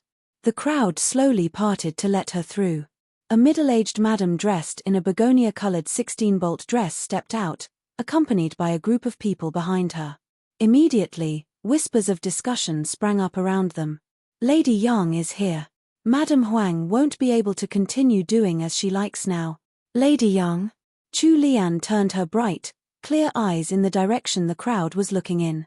The middle-aged madam was tall and luxuriously dressed without seeming too stately. She exuded elegance all over. The corners of her eyes were slightly tilted upwards, somewhat similar to Chu Lian's own eyes. If detect device equals desktop, Google tag. CMD push, function, Google tag. Display, div GPT advn_incontent_a, She took off the coral bracelet on her wrist and passed it over to one of her handmaids. The maidservant then moved forward and placed the bracelet onto a silver tray sitting on a stone table outside the corridor. When the bracelet hit the tray, it produced a clear ringing sound. Each coral bead on the bracelet was finely carved with exquisite patterns, and their colors were about the same. Amber jade beads were placed between each coral bead, showing off a beautiful contrast of red and amber. Everyone could see at first glance that it wasn't just any ordinary bracelet. Chu Lian was shocked. She tried to remember when this character had appeared in the book she was reading before. Lady Yang. There was a character in the novel who matched this identity, age, and appearance. Yang Ji's wife. She was one of the most influential people among the ranks of the capital's noble madams. Even matriarch he had to accord her some respect if they met. This madam was one of the original Chu Lian's greatest enemies. In the end, Chu Lian had tortured her to death with some cruel methods. Chu Lian cast a curious, measuring gaze towards Lady Yang. She hadn't expected that Lady Yang, who should have been working against her, would come out now only to stand on her side. What was this called again? The tables have turned. Although Chu Lian didn't want to overthink things and make her life complicated, she wasn't so naive as to think that Lady Yang had come simply just to help her out. As expected, she could hear some people talking in the crowd. Lady Yang and Madame Huang have been at odds since they were young unmarried ladies. It would be hard to avoid clashing over this matter today. Unfortunately, that poor third young madam from House Jingen has become a target. Chu Lian laughed inwardly. She didn't really mind being a target. No matter what Lady Yang's motives were, that coral bracelet was pretty valuable. What did she need the most now? Money. That bracelet was going to be hers. Since Sister Yang has already placed something in the pot, I'll have to add in my own share. A young madam with rosy cheeks standing behind Lady Yang spoke up. She looked to be in her 20s, and was dressed in a silk green dress. From what Chu Lian could hear from the crowd's whispering, this was the wife of the Vice Minister of the Ministry of Personnel. The Vice Minister's wife took off a butterfly-shaped golden hairpin decorated with pieces of jade from directly off her head and placed it in the silver tray. The other madams behind Lady Yang followed suit, taking a single accessory off and placing it in the silver tray. There were hollowed-out gold bracelets inlaid with jade, yellow jade amulets, headdresses with precious stones. All these high-quality, sparkling accessories were laid out on this ordinary silver tray. The younger madams in the crowd were completely wide-eyed in shock. What was going on? How did these influential senior madams suddenly start fighting with each other? TL note: the headdresses might look like this. Headdress.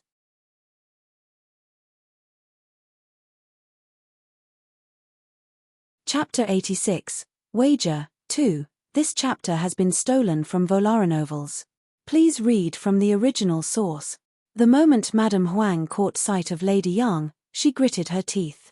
Although she clearly hated Lady Yang, she had to put on a fake smile and say, "How generous of you, Lady Yang. Since you're betting on Chu Lian being able to make better longevity peach buns, what if she fails? It wouldn't make sense if you just take back your wager, am I right?" Lady Yang harumphed. "Oh? Then what do you think we should do if she fails, Madame Huang?" Madame Huang shot a look at her daughter, Zhu Yuanqin, before she removed a gold bracelet from her arm. Threaded on it were 2 rare pink pearls. They were shaped differently from normal pearls. Instead of the usual sphere shape, they looked like water droplets. Rounded with a lustrous shine, they were quite a rare sight. Those familiar with Madame Huang all sucked in a breath. That was Madame Huang's favorite bracelet. It was said that her maternal grandmother had passed it on to her. After placing the pearl bracelet on the tray, Madame Huang said slowly and surely, "Since Lady Yang wants to interfere with this matter, why don't we do it like this? These accessories will become the wager for today. If House Jingen's third young madam has the skills, then everything on this tray will become hers, as compensation for the shock she has suffered. If she fails to carry out her task, then she'll have the same punishment I mentioned earlier, begging for forgiveness from my father in front of everyone in the banquet hall. Furthermore, Lady Yang, all the accessories you've bet will become ours." Lady Yang smirked. Her answer came without hesitation. "Heh. I didn't know that Madame Huang has an interest in games like these. Why not? The moment she agreed to the wager, a few madams walked out from behind Madame Huang and offered up accessories of their own. When one of the madams was about to place a gold hairpin she had plucked from her head into the tray, Imperial Princess Liao reached out and stopped her. Imperial Princess Liao raised her chin proudly. She glanced secretly at Chu Lian once, and then arrogantly declared, "How could I possibly miss out on such a fun game?" After saying so, she took off a little golden Qilin statue hanging from her waist and placed it on the tray. "This is a golden statue that Mother Empress gave to me. Is this enough for the wager?" The Empress had given her the little golden statue on her 8th birthday. Imperial Princess Liao loved it a lot and wore it everywhere she went. The golden Kirin had 2 bean-sized ruby eyes, and looked very realistic. Madame Huang wanted to stop Imperial Princess Liao, but this princess had been spoiled rotten in the palace and was used to getting her way. Furthermore, she was favored by the emperor. This was supposed to be a fight amongst madams, but now that an 11-year-old princess had suddenly cut in, it seemed a little strange. Lady Yang cast a glance at Imperial Princess Leia. Even though she was the wife of an important official and a first-rank titled noble wife, it wouldn't be good for her to interfere with the princess's actions. Imperial Princess Liao was part of the imperial family after all. It was never a good thing to interfere in the imperial family's matters. Just as everyone thought that the wager had been set, Royal Princess Duanjia stepped out of the crowd. Royal Princess Duanjia was about the same age as Chu Lian, and was the legitimate daughter of Prince Wei, the brother of the current emperor. She was much loved by the emperor and empress dowager. The moment she had been born, she had been conferred the title of royal princess. Her influence wasn't any less than Imperial Princess Liao's. If detect device equals desktop, Google tag. CMD push, function, Google tag. Display, divgpt advn _incontent_a. Since Sister Liao could bear to put up her most beloved treasure, how could I not participate with mine? Without looking at Imperial Princess Liao's expression, Royal Princess Duanjia took out an item from the purse at her waist. It was a completely white jade ring with some words engraved on the inner side. From the quality of the jade alone, you could tell that it was top-quality white jade, and wasn't inferior to Imperial Princess Liao's golden Qilin statue in any way. A smug look flashed across Imperial Princess Liao's face and she purposely shot Chu Lian a look. It seemed like she was either showing off or mocking her. However, the moment she noticed Royal Princess Duanjia placing that jade ring on the opposite side from her golden Qilin statue, her expression changed. "Duanjia, you." Without any hint of concern for the rage on Imperial Princess Liao's face, Royal Princess Duanjia tilted her head and declared cheerily, "I bet on House Jingan's 3rd young madam winning." Royal Princess Duanjia's action stunned half of the people present. What was going on? Wasn't Royal Princess Duanjia on the same side as Imperial Princess Liao? Why was she helping House Jingan's 3rd young madam? Chu Lian also found it strange. She had no relation to this Royal Princess Duanjia at all, not in the story or as her current self. Why would she be standing on her side?